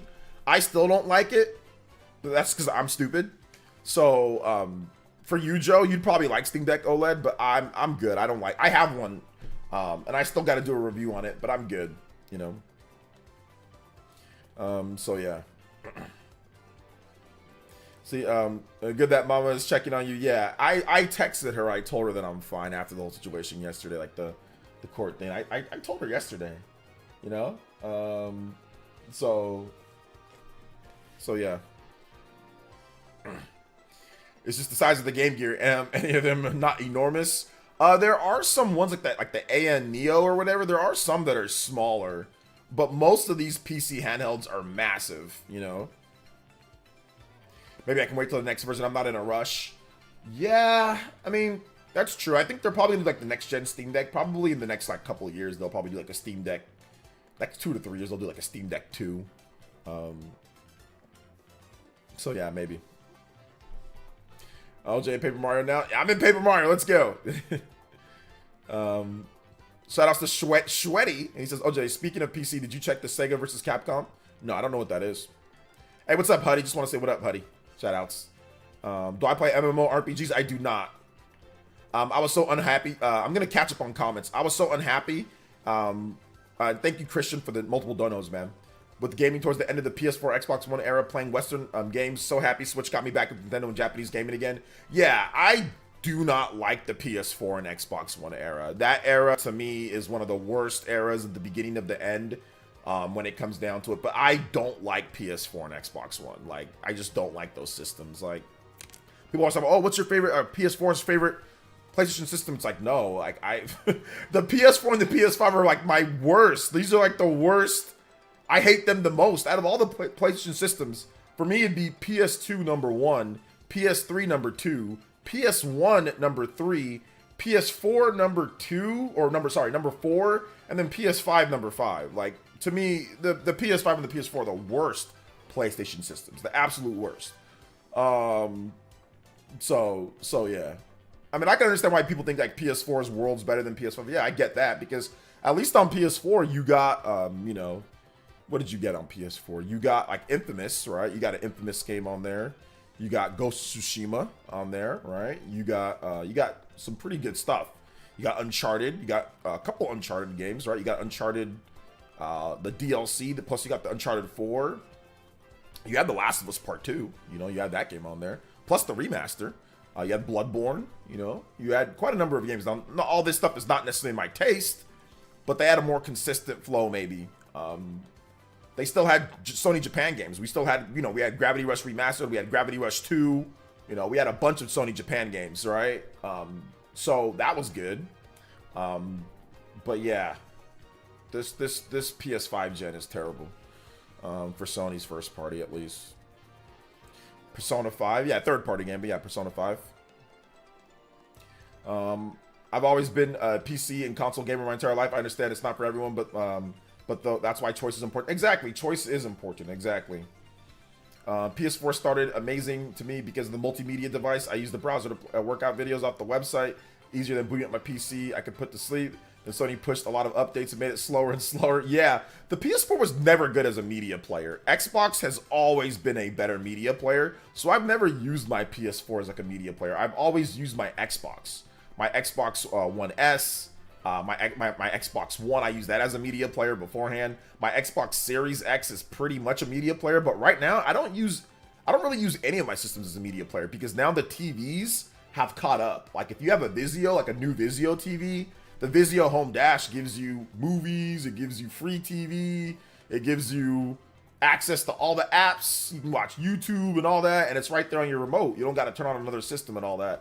And then my LG OLED, they've updated it a lot, and it's super fast. Booting up into YouTube, saving play, like it's super, super good on the LG CX Dash. So now I don't even use my systems for multimedia anymore, you know, but before I did. But now TVs have caught up and passed them up when it comes to the multimedia functions, you know. Netflix, all that. I just do that through my app on my TVs. You know, I don't ever do it through my systems anymore. But I used to, though. I used to use my Wii back in the day. I used to use what else? My Xbox 360, my PS3 at times for media. It's called the Diamond. Oh, the lake theme, J2. All right, cool. Yeah, I know the lake theme. The lake theme's so good. It's such a good track. All right, here we go. This one. Yes, this is really good. One of the best tracks in Pokemon history. Let's go. I don't remember the last time that I used my system for media. I did use it when I first moved into this place. I was using my Xbox Series for some reason. But yeah. Shout out to J2, man. Thank you for the $5. Hopefully you enjoy the music. Yeah, this song's really good. I hate that Sony Japan is gone. Gravity Rush, one of two of my favorite games. Last generation, without question, LJ, nothing comes close. Yeah, it sucks that they're gone, Mizu. I feel you on that one, brother. I'll use my PlayStation 4 or 5 for media stuff. Guys, it's so slow compared to like a TV. Like PS5 and PS4 are really slow. You don't have like a TV that has the apps. Try your TV, Killer Ninja. Like, it's way better. Like, it's like leagues better than using your PlayStation. Like, if you've got a solid TV, it's better than using your PlayStation. Trust me. Sup OJ? Yeah, early stream. Yeah, early stream today. We got a late stream today too. So we're going 2 streams today, guys.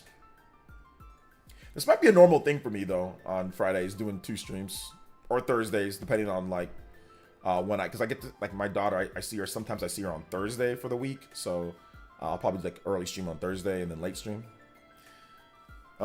This is from Diamond and Pearl. Diamond and Pearl. Although this is the brilliant Diamond and Shining Pearl version of the game, of it, but it sounds the same.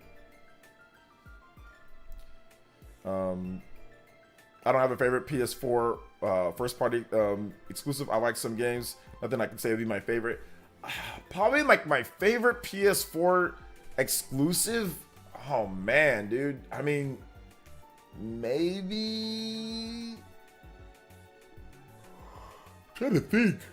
Maybe The Last of Us Part 2. In terms of Sony first party. I mean, if it's third party, then yeah, I could say FF7 Remake. I could say a bunch of other games like Persona 5. But if you're talking like first party, I mean, Last of Us Part 2 or Last of Us Part 1 or maybe Infamous. I don't know. It would be hard for me to really pick something. There's not many. I did not love God of War 2018. I'm gonna go with The Last of Us Part 2, which I know sounds terrible, guys. I'm sorry. But if I had to pick one, that was the game that I actually played all the way through, beat, finished, and was like, okay, that's good. But it's good and it's not good, you know? A lot of the other Sony first-party games in that era, I didn't even finish, or I didn't even care about. Like, I started playing and I just dropped. Hi, LJ. Trying to get a good capture card. Any recommendations? Yeah, I recommend a Genki. Genki Shadow whatever. Shadow Elite 2 or Genki Shadow whatever. Shadow Cast 2. I recommend that one. It's pretty good. See, that was the opposite experience I had with the Xbox One, so I sold it. Really? Xbox One definitely is a good media player. Hey, what's up, Jose? Sony doesn't care about fun gameplay. Well, Stellar Blade, they care enough about that. So, what's up, OJ? 1,000-year door hype. Pre-order the game. Since I live in Canada, I can get the GameCube art cover sleeve. That's nice. What's up, Jay? God of War 2018 or Last of Us 2 both looked amazing on base PS4. They did look really good on base PS4. Or if you have a PS4 Pro, it even looks better on PS4 Pro. So, yeah, I'm probably going to say God of War... Or no, sorry. Last of Us Part 2 would probably be the game that I would say... Yeah, that's probably like my favorite one would be Last of Us Part 2. But to be honest, that's not saying too much. But if you want to talk to me about PS3, oh, baby, I can talk to you about PS3. Infamous games, Infamous 1, Infamous 2. I can talk to you about PS3 all day. I played the Killzone games back in the day as well. Killzone 2, Killzone 3, Resistance. I can talk to you about that. Even though I'm not a big first-person shooter guy, I played those games. Warhawk, Starhawk.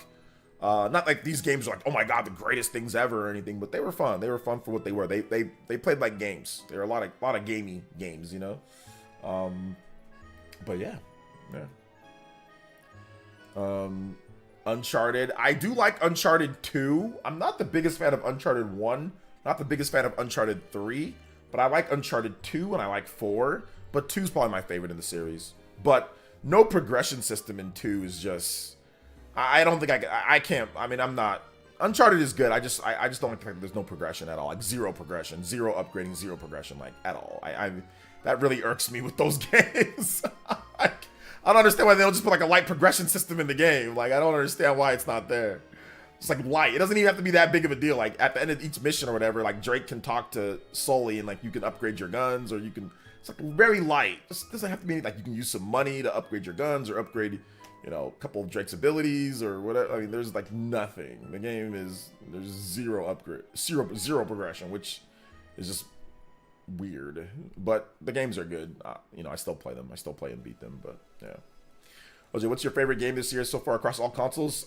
Stellar Blade for sure. Stellar Blade. My main TV doesn't have smart integration. My backup TV does, but it's 32 inch. My mom is using it right now because her TV went out. Okay, that's why you use your media player on there. Okay, yeah, no problem then.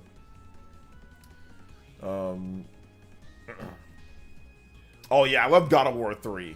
I like God of War 3 a lot. I did love God of War 3. Yep, on the PS3. Yes, it's very good. Yep, God of War 3. Man, list goes on. List goes on. I told you to start my PS3 and games being stolen. Stopped gaming and didn't start modern games. My friend got me an extra Switch. Nice. Well, not nice that your stuff got stolen, but nice in terms of that. Stellar Blade over FF7 Rebirth. Yeah. Stellar Blade's better than FF7 Rebirth. I mean, I hate to say it, and I, you know, I'll have a video on it when I'm done with the game. I hate to say it, and this sounds crazy to say, but yeah, Stellar Blade's better. Stellar Blade is a better game than FF7 Rebirth, which is just... I still don't believe I don't know if I'm even believing the words that are coming out of my mouth, but yeah, Stellar Blade's better. Yeah. Which is, I still don't believe. I gotta readjust. I gotta readjust and rethink what I just said right now. But yeah, Stellar Blade's better. Stellar Blade's better. So yeah. I was kind of hope Stellar Blade and Helldivers 2 encourages Sony to try making more gameplay focused games that they have been doing. That's not there's anything wrong with them. Yeah. There's a lot of good PS3 games that have never been ported. The infamous series, Puppeteer, Folklore. Yeah, you're right about that. You're absolutely right, Mizo. I'd love to see those games come over. You know, like an official collections. Like, I'd love like an Infamous collection. Infamous 1, 2, 3, and the Last Light. All that in one package. That'd be great. Puppeteer, Folklore. How about 3D Dot Game Heroes? How about a game like that? That's not Sony, but, you know, PS3 game. Is Rebirth that bad? Stellar Blade looks kind of standard. No, there's nothing wrong per se. Well, there is stuff wrong, but no. Final Fantasy VII Rebirth is good. Stellar Blade is just,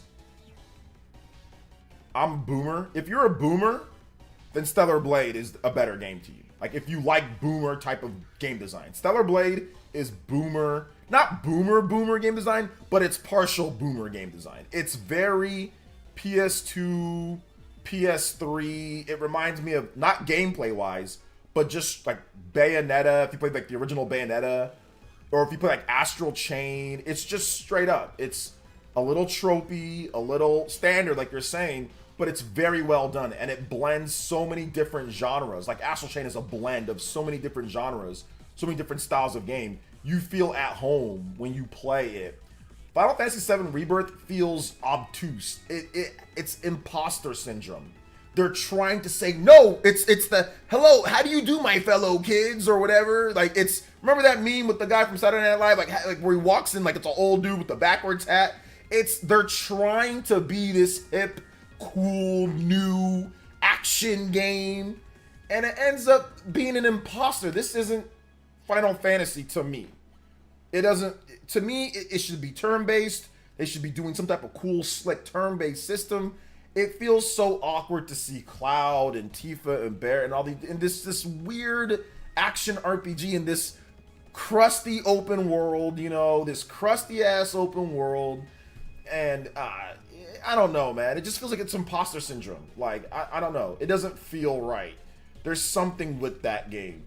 Stellar Blade feels like they feel like they're a bunch of people that are in their 30s and 40s that played games like Resident Evil, grew up playing games like Bayonetta, Devil May Cry, real games that are just that. They're not trying to be anything else, you know? And they focused on that. And that's what I love about Stellar Blade. There are some Sony-infused movie elements in the game, but it's so funny because they call it out. Like, they make fun of it. Like, there's times in Stellar Blade, they're like, where, like, you know, the guy, this is not a spoiler, where the guy's like, oh, he's like, a lift. Or like, oh my gosh, an elevator. And then Eve is like, what's wrong with elevators? He's like, what, you never watched the movies? Something bad always happens here, you know? So they even, and then like, of course, something bad happens on there, you know? So it's like stuff like that I like, right? Like the little things, because they know it's like, it's the game design we've seen, but it's like a throwback to what made like Resident Evil. Like, you know, oh, you see this thing that's oh, you know, you see a bridge in Resident Evil, you already know, something's gonna happen. You see a lift in Resident Evil, you know something's gonna happen, right? So I love that type of design where it takes itself seriously, but it's not too serious. The story isn't all in your face, constantly bombarding you with boring story elements and movie music. It's got vibes. It's got just, it does not feel fake. And FF7, it's very good, but I think it suffers from imposter syndrome of trying to adapt to today's kids and today's gameplay. Meanwhile, it lost its essence or its soul in the meantime. So that's kind of how I feel. That's probably a stupid explanation, but that's kind of how I feel. It does feel like a passion project. It does. White Knight Chronicles was solid. I like White Knight Chronicles. I hope they bring that back. So yeah, that's what happens when you melt. Yeah, it feels melt. Final Fantasy VII feels melt. Like, it feels melt. FF7 Rebirth feels... They melt this. Rebirth added too many elements from other games to feel continuation of remake. It did. It did. You know? I miss classic turn-based Final Fantasy. And I know Rebirth has some pausing classic elements to it, but... I think at this point I'd rather play Final Fantasy like 13 or 13-2, like not Lightning Returns though. But I think I'm more happy with the combat in like 13-2, which is sad, than I am in and like classic Final Fantasy, like Final Fantasy 9, Final Fantasy 7, Final Fantasy 8, or maybe not 8, but 8's okay. But I think I'm happier with Final Fantasy 9 and 7, the original 7, and I think I like Remake more than Rebirth.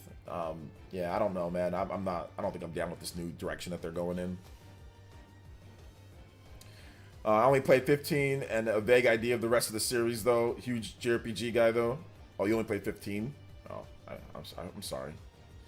I actually like Final Fantasy Rebirth battle system. My biggest gripes, absolutely not combat related. It's immersion of stuff. Oh, no. I mean, the Chadley stuff is terrible. I agree.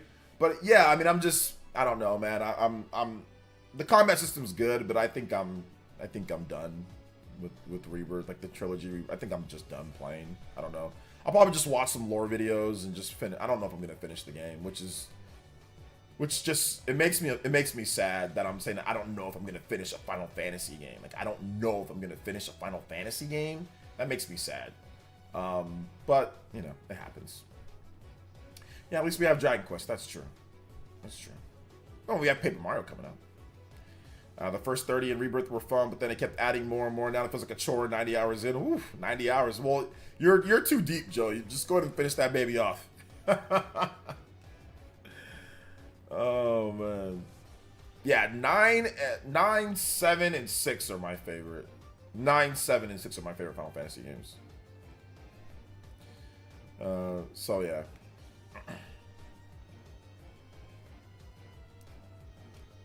Let's see. Okay, add FF6 on my Switch. If FF15 was mid as hell, first timer. Yeah, FF15 is kind of mid. I mean, you can play like the Xbox Series X frame rate boost. It makes it a bit better.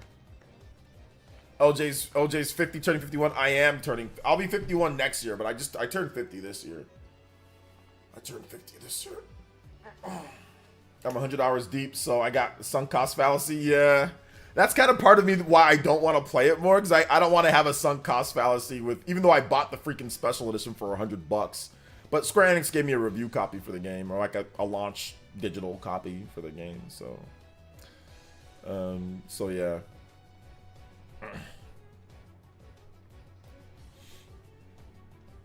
I'm a boomer. Boom boom. Oh man. Let's see. I don't know why I just had it to platinum. I'm not a completionist usually. I heard the platinum in Final Fantasy VII Rebirth is absolutely dreadful. Is that true? I heard people have been complaining about it like crazy.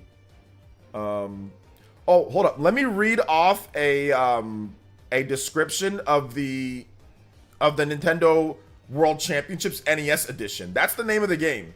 It's called Nintendo World Championships NES Edition for the Switch. But the name is the name by itself is just called Nintendo World Championships NES Edition. So here is the ESRB description of the game. And it says, this is a collection of 2D challenges and platformer games in which players traverse through various modes, speedrun, survival. Several challenges involve reaching specific points, while others prompt players to defeat small enemies or survive brief battles. Some games depict pixelated characters using small swords or arrows to strike enemies. Enemies typically get stunned or disappear in a flash. So Gematsu's saying, given its title, it's possibly a port or remake of the Nintendo Entertainment System's Nintendo World Championships 1990. But Pyoro says that it's not. It's a new game, apparently. And so does VGC. But they're saying that they're expecting it to be a new game. So we'll see. But the old game on the NES, that featured challenges based off of Super Mario Bros., Rad Racer, and Tetris. So I'm guessing it's not going to be that. So we'll see. Says that it's not a port, but they're saying it could be a. It's so he says, given its title, the game is possibly a port or remake of the game, and then he says, and then he later quotes Pyoro and says, and Pyoro says that it's not just a port. So I don't know why he says given it. Gematsu writes, given its name, it's a port, but then later says, well, Pyoro says that it's not a port. So then why are you saying? Okay, contradict yourself. Either way, yeah, Pyoro says it's not just a port. So it could be a new game, it could be a high-end remake, it could be a reshuffle, but I guess it's not just a port. It's not a port of the original game, but we'll see. I have wrinkles. I have bags underneath my eyes, and I have a wrinkle on my forehead. But no, I take good skincare products, and I eat a lot of fruit and vegetables, and I exercise and drink water. And I don't drink, and I don't smoke, and I don't have a high stressful life. And I don't do weird things, and I don't have like a ton of sexual partners. I have one. I have my wife, and that's it. And yeah, so that's the reason why.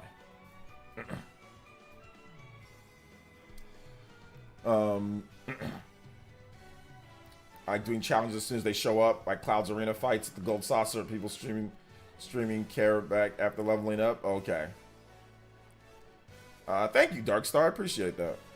Pyoro is the first legit prophet to appear before humanity in 1,200 years. That's hilarious, man. Well, I'm not turning 50. I already turned 50. I turned 50 last month, so I'm turning 51. Is Pyoro really that accurate? Yes. He is pretty much 100% accurate on anything that he's posted and put up on his page. There's been very few times, if not any times, that he's not accurate. But yes, Pyoro is incredibly accurate. So yeah, he's very, very, very accurate. Very accurate. Turn 56 in a couple of weeks. Hey, let's go. Makes sense. Good, healthy example in gaming industry. Hey, let's go. Hype. Yeah, Pyoro is super accurate. Like, if you go on Pyoro's page, you can see how accurate he is. Like, if you just go back and look at all the stuff that he stated, like, he's super accurate, you know? So yeah. Super, super, super accurate.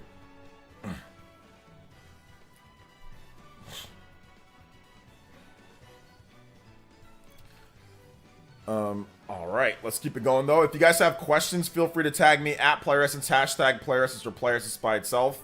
I'm also gonna now move into the next thing, which we didn't talk about yet, which is the Resident Evil 9 rumor date. So this was on VG charts, but this comes from Dust Golem, who's a very accurate Resident Evil Capcom leaker.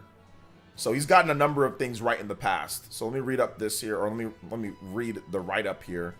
So Capcom might be getting ready to announce Resident Evil 9 according to VG charts writes soon, with a possible release of January 2025.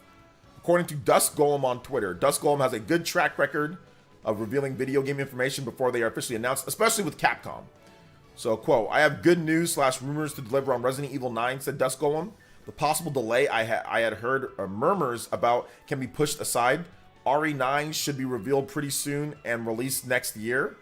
If what I heard previously holds true, should be January. It'll have about 7 years in development. Dang. January 2025. I hadn't heard now. It's just a date I heard previously. They probably still are aiming for, but never know in game dev. I won't leak / rumor any other details on the game. Just let Capcom do their thing and let them surprise people. The insider also claimed that Resident Evil 9 started development in early 2018 as a possible Resident Evil 8. Resident Evil Village was treated as a spin-off title at the time before it became Resident Evil 8. And he says, just to explain something, RE9 started early dev in early 2018 as possible RE8. Village started dev as RE8, then became a spin-off title, then ultimately became RE8 again. The game became RE9 ultimately, or this game became RE9 ultimately, And yes, RE8 and RE9 were devved at the same time.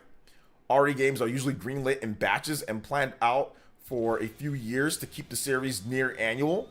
As I've stated a few times before, that there was this funny period in 2018 that RE2, RE3, RE4, RE8, and RE9 were all in development at the same time.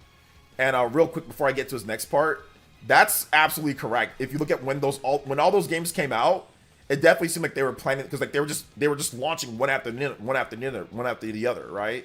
Between RE2 remake, then RE3 came out very shortly after that one. Then RE4, that was 2023. That wasn't that far away from before, so they were definitely developing that game within the 3-4 year span.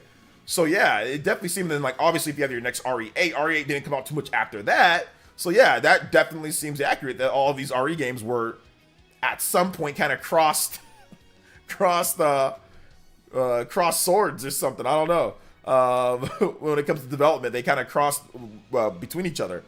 And then he also says, quote, "There's something kind of similar that happened recently as another batch of RE games were greenlit in early 2023.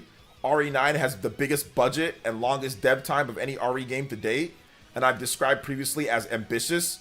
None of this last part is new. It's stuff that's been that I've been reiterating for years." So there you go. RE9 getting ready to go. Getting ready to go.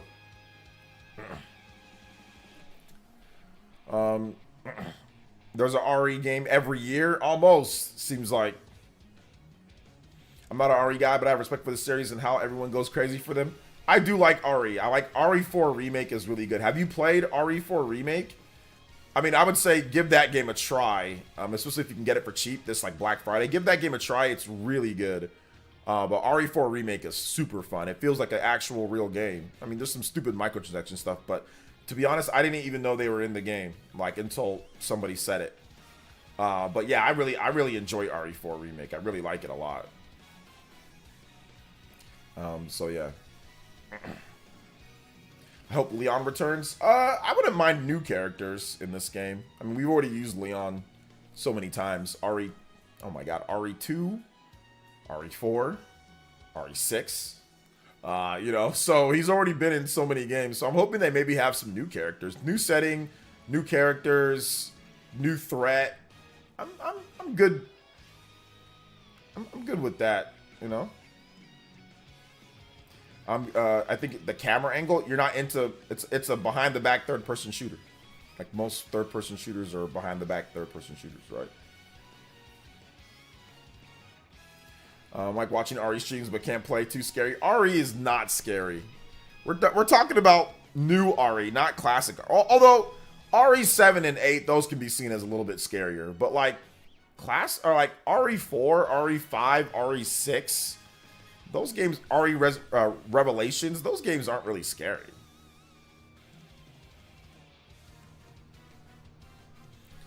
But yeah, maybe classic RE and RE7 and 8 are kind of scary. Yeah. OJ, excited for the next mainline Fire Emblem? Of course, it's Fire Emblem, but I don't know when the next mainline Fire Emblem game is coming. I have no idea. So yeah, I don't know when that game is coming.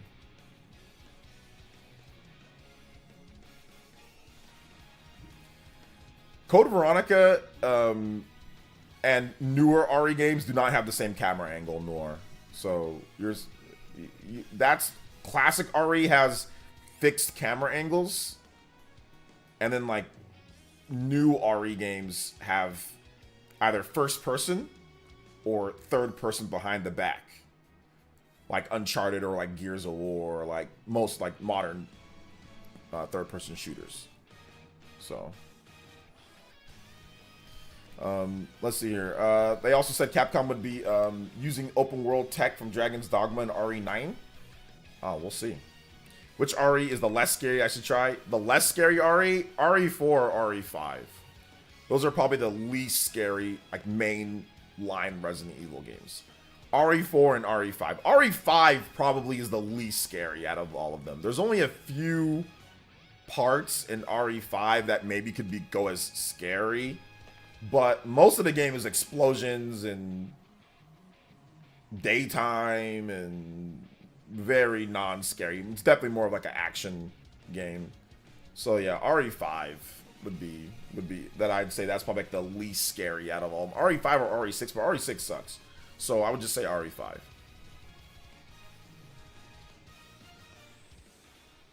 Yeah, RE5. 7 is kind of scary. 8 feels more like 4, so not scary at all except the one part. Yeah, RE8 is less scary than RE7, right? It's kind of like more like the action version of the first-person Resident Evils. Don't play RE if you're going to be scared. You have to man up a little. Be scared speaking from experience. I mean, I was scared of Resident Evil back in the day. But I still tried them out. But now in today's day, I'm not really... Like, Resident Evil, I don't find it super scary. Like, I played RE7, and I stopped playing that game not because it was scary, because the game sucks. I don't like RE. I don't like first person. And I don't think the game sucks overall. It just sucks for me. Personally, I hate first person RE. So yeah. That's the reason why I stopped playing RE7. RE8, I didn't even play. I don't like first person, so I didn't even try that out. But I'll play it at some point, just not now. But yeah. Paper Greg, the 1,000-year door with the $1.99. And he says, excited to play Paper Mario game with W the very old door. Paper Mario game, W the very old door. It's like, yeah, it's a 1,000-year door, so it's pretty old, right? It's a pretty old thing. It's a pretty old situation that we've got going on. What do I think about Legend of Zelda game being made like Monolith Soft JRPG style, like Xenoblade Chronicles? Probably not a good idea. Don't get me wrong, I'd buy it and play it, but that's probably something that they should just make like a new IP instead of it being a Zelda game. No cap. It's your boy. And thank you for the 17 months of tune in tier. We've got 35 minutes. Let's go. Extension. Let's get it, guys. Thank you so much for the support today. I appreciate it. Thank you so much for the support. And the combo breaker, boys and girls. Combo breaker, boys and girls. Scariest game you've ever played? Scariest game that I've ever played. Oh, man. I'm trying to think. At one point, Eternal Darkness was pretty freaking scary. But I don't think it's the scariest game, because you get pretty powerful by the end, but Eternal Darkness was kind of scary when I first played it. But it's not the scariest. I mean, RE2 was... I was scared of, like, Code Veronica and RE2 at one point. The original RE2. When I first played those. But I don't know, like, the scare... I can't think... My mind kind of goes blank. There's like scary moments, but I don't ever find any game like super scary, you know?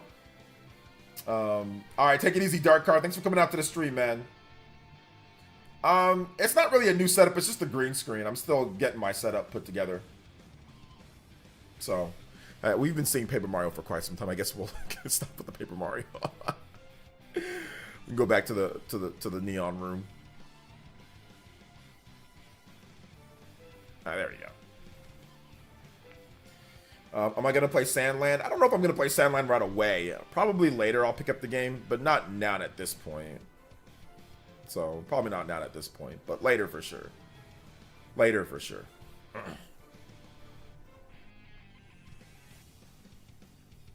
Side-scrolling Zelda? Do you mean like Zelda like Link's Awakening? That type of Zelda? Like the remake? I hope they bring over Link Between Worlds. I think that'd be pretty cool. RE7 is the scariest of them all because it sucks so much. It's so scary you don't want to play it. Won't happen? I don't know. I think it might. I think it might. I think we might get something like that. I think we might, but you never know. Metroidvania Zelda. Yeah, I don't know if we're ever gonna get some. I mean, you never say never. I mean, we've gotten things that we never thought that we'd get before. So there's always a possibility that we get something. You know, so yeah. Listen, Legend of Zelda Majora's Mask as it scared me when I was younger. I can see why that game could scare you a little bit. But yeah, I wasn't young when I played that game. But I don't really like Majora's Mask. I know people love Majora's Mask, but I don't like the game too much. But yeah. All right, if you guys have questions too, you can tag me at PlayerEssence, hashtag PlayerEssence by itself. More than happy to answer all of your beautiful, lovely, awesome Elite Ninja questions. Fatal Frame? Oh yeah, I can see why Fatal Frame is pretty scary at times. The suffering is pretty scary, OJ. But then again, here's the thing. I don't play horror games. I don't play scary horror games. So that's the reason why I don't really have a good answer for you guys. Because I don't really play them. You know? So.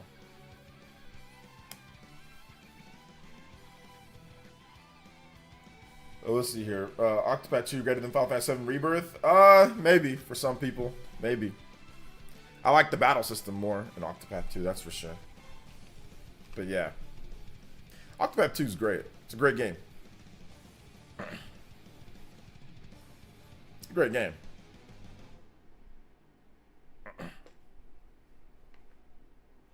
Great game. Good stuff.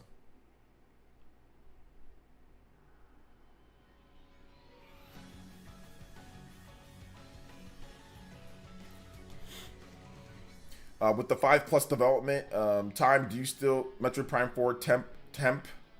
What's up, Vinny Mac? Will be first-person adventure. You think the entire scope will be different? No, that's the normal. That's normal development time for a game of this magnitude or this size in this era. It would be, 4 or 5 years plus. Plus, we don't know how long Nintendo might have been sitting on the game. I mean, they could have been waiting on it, right? But yeah, no, I think it's still going to be first person. But that's how long it takes to make a game like this. Like, that's how long it took to make Super Mario Odyssey. That's how long it takes to make Zelda, Tears of the Kingdom. That's how long it takes to make, like, Fire Emblem, Three Houses. Like, the big AAA type of games take, 4 or 5+ years to make. So, do you see Smash or Pass with your coworkers? It's your boy. I don't have any coworkers. I don't have any coworkers. So no, I didn't see it. But no, I don't have any coworkers. I watched Euden, but never picked it up myself.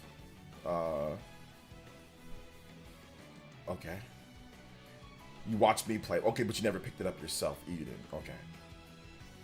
I like Majora's Mask because it's a nice, definite departure from other Zeldas. That's true. That's true. To me, it's just not fun. I need somebody who loves Suikoden to tell me if they think of Eden. Basically, it's good. If you like Suikoden, then you'll like this game. I said that in my video. If you watch my video, I said that in my vid.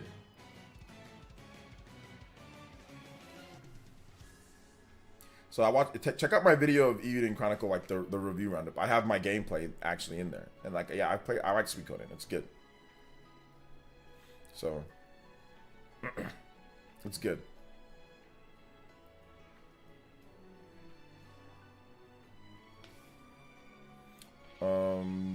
What's up, dude? How's 50-year-old life treating me? The same as 49-year-old life.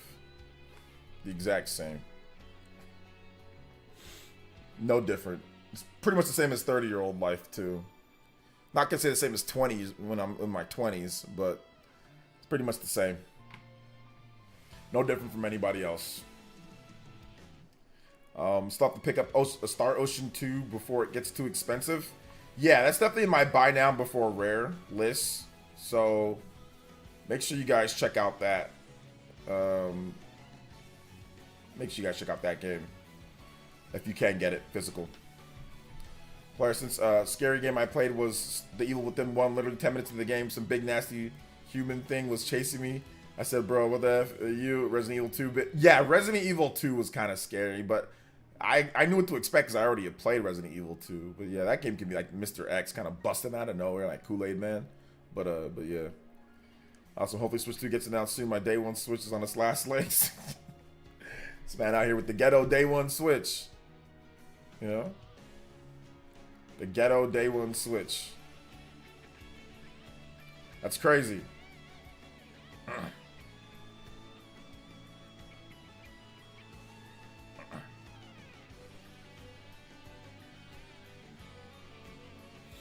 If you guys have more questions, feel free to tag me. Let's see. Yeah, Ghetto Day One Drift Master Joy-Con Switch. I have a Day One Switch that where my Joy-Con drifted. I sent it into Nintendo. They fixed it, sent it back, and I haven't had a single other Joy-Con to drift since then. That's the crazy thing. And I have a ton of Switches. That's crazy, and I haven't had any Joy-Cons drift on me since that point, which is like wow because so many other people have like a lot of Joy-Con drifting issues. So yeah. My God, people, enough with the 50-year-old joke ages enough. When you're 50 years old, man, that's a different type of way to go about things. It's crazy when you're 50, right? So yeah, you gotta be old when you play games. It's a whole different tone when you're 50 compared to like when you're 20 or 30 or 40. So it is what it is. It is what it is on that one, boys and girls. Day One Switch. My Day One Switch is terrible. It sounds horrible. It's got like a fan problem. It goes. It's super loud. It's cracked on the back. My Day One Switch is definitely not good. I had Pro Controller drift on my Xenoblade Chronicles 2 Pro Controller. Then I cleaned it, and then I never had drift again on that. Then I just put it back in its box. What would you change about Joy-Cons with next Nintendo console besides drift? Ergonomics. Make them a little bit more ergonomic to hold. Right, Joy-Con on Switch 2 randomly loses connection on Switch 2. Alright, sounds good. It's going to happen. So I'm proud of you, man. Just know this will never change the way you express yourself. Always real, no matter what. We need that, especially in the community. So thank you, sir. Thank you. Is there Red Malian? Thank you, man. I appreciate it. Let's see here. Right Joy-Con on Switch 2. OLED, not Switch 2. Oh, you're right, Joy-Con. Just send it into Nintendo. They'll fix it and send it back. But yeah, I haven't had that on my Joy-Cons. But then again, I don't use Joy-Cons a lot, and I'll keep it a buck. Whenever I do use Joy-Cons, I use third-party ones. I got third-party Joy-Cons, you know, that are more ergonomic for my big, stupid hands, you know, and easier to hold. So I don't even use the Nintendo's Joy-Cons. So maybe if I use them more, I'd probably have like Joy-Con drift if I actually use them more. So maybe that's the issue. I bought the Switch. I bought the Switch the day the OLED announced. A few hours later, I found out OLED got announced. Bro, that's wild. No, I don't care what you guys do in terms of your preservation or whatever the case is. I don't care what you're doing, but I do whatever you want. Smash with I don't play Smash Brothers with the Joy-Cons. I play Smash Brothers with a GameCube controller. Remember my day one Wii U? It went strong until 2016. Then it gave me the red light. Had to get another Wii U a year before Switch came out. Dude, my day one Wii U still works perfectly. Like literally zero issues with my day one Wii U. Like I played it the other day. I played it like before the what's it called? Before the service got shut down, the online. I played it online and I streamed that for you guys. And literally zero issues. Like no issues at all. Everything worked perfectly. Everything worked perfectly just the way that I left it, which was crazy. Are you actually 50? No, I'm lying. I'm actually 60. I'm 60 years old. Which Joy-Cons work for big hands? My brother can't use the normal ones. We want to play games together. I would say like the you can go on like Amazon, or you can probably get like the Hody Split Pad Pros. Those are pretty good, but they have no rumble. So I would say, I forgot what these are. These people don't even put their name on the Joy-Cons. Yeah, they don't. I forgot what I bought. Which one? I forgot which ones these are. Hold on, let me double check. These are. I totally forgot what Joy-Cons these are. They're yeah, I don't remember. MOBA Pad, maybe. I think MOBA Pad has Joy-Cons, but yeah, I totally forgot. Bing Bok. I don't know if it's Bing Bok. I forgot what they were. Oh yeah, there we go. The NY. Is it the Nixie? Yeah, it might be the Nixie ones. Yeah, the Nixie. Nah, I'm not getting that, Mizu.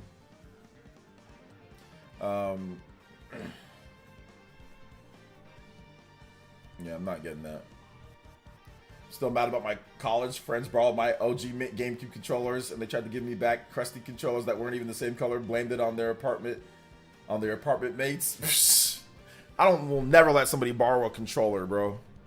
Nah, you can borrow. I don't let people borrow controllers. I don't want them coming back crusty. So I ain't never let nobody borrow a controller. Game, yes. Controller, absolutely not.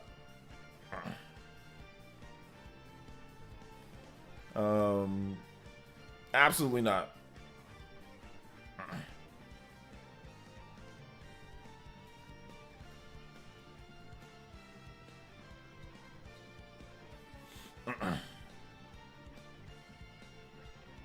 Absolutely not. So I'm good.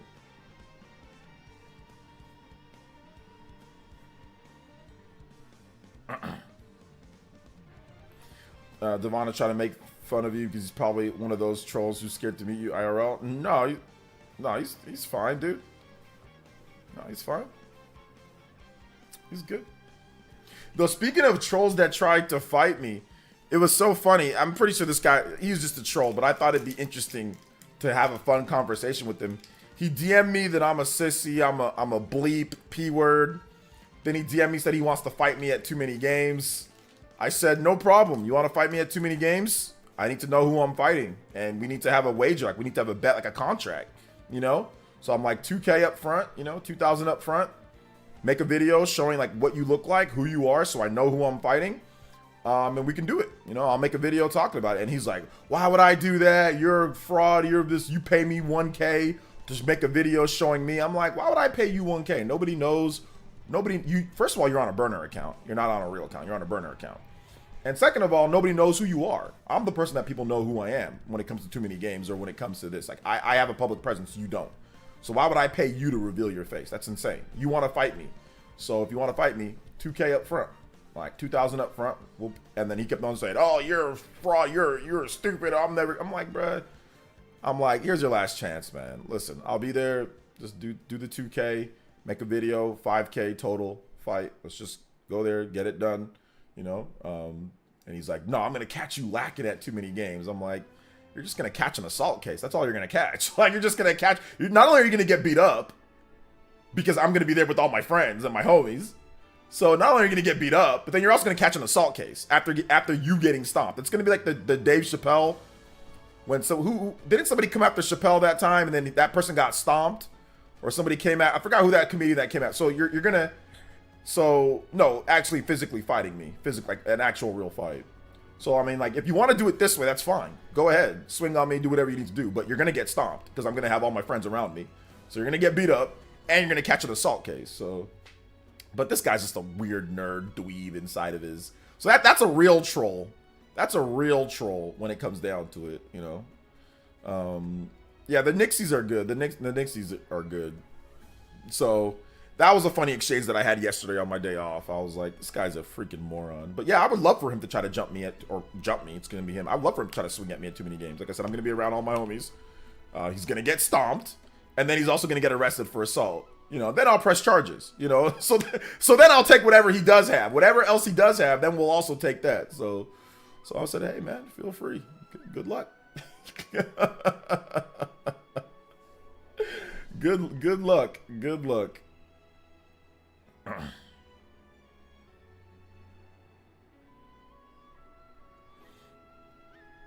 Good luck.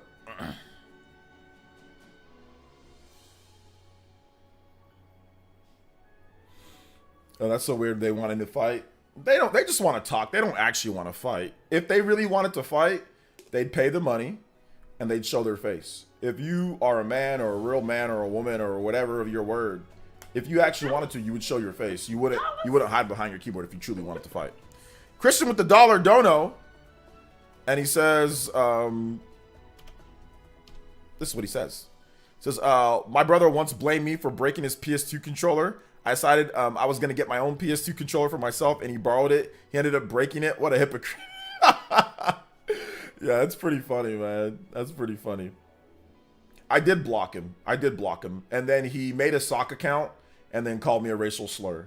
So that's what he did. And he said, catch this block. So that's what he did. So after I blocked him, because I gave him a last opportunity, I said, hey, man, this is your last chance. Like, you either agree to these terms or I'm just like, I'm done, you know? And he didn't. He said something stupid again. He's like, I'm gonna go see a real YouTuber like Scott the Waz. I'm like, bro, I don't care who you watch. I got plenty of fans. I got plenty of people that like to watch me. So if you don't want to watch me, that's fine. Like, nobody cares. You're a complete moron anyway, you know? So I'm fine. Like, watch whoever you want. So yeah. So basically, and I blocked him. So then he just made a sock account and then just called me a racial slur. And I'm like, oh, I knew that was coming. Like, we all know what this is about. Like I told you guys before, for those in my stream that previously, like in my stream where people were angry at me for making a joke about people who do the trophy stuff. He was one of those guys that was angry because he called me the B word or the P word on Twitter, and he referenced what I said about the trophy people on the Spawncast. And what did I tell you? What did I tell you about these people? What did I tell you? They're mad because some of them are racist. They're like, how dare him say that? You're not better than me. Look at you, you know? And that's exactly what these people are. They're just anybody who gets mad at me saying a joke about trophy hunters. Like, if you take that too far, it's a side of racism. It's like, how dare you say that, you know? Because we've all made jokes on that show. And ain't nobody being called out for making a joke like that. That is the most harmless joke. Ain't nobody got called out for making that type of joke, you know?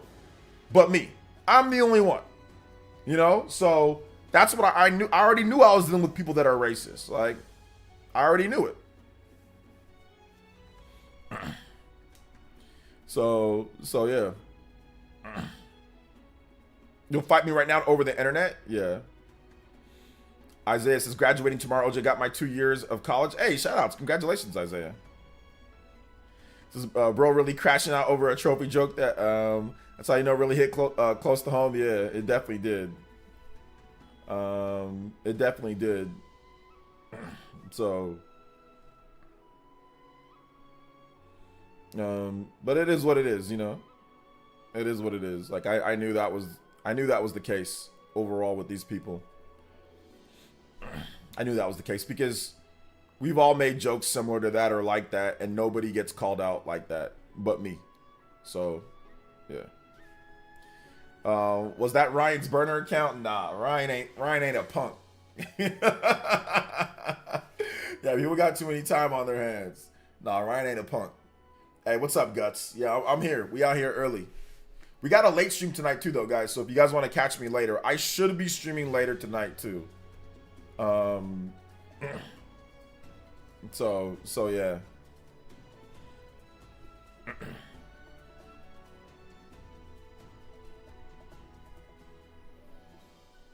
So yeah.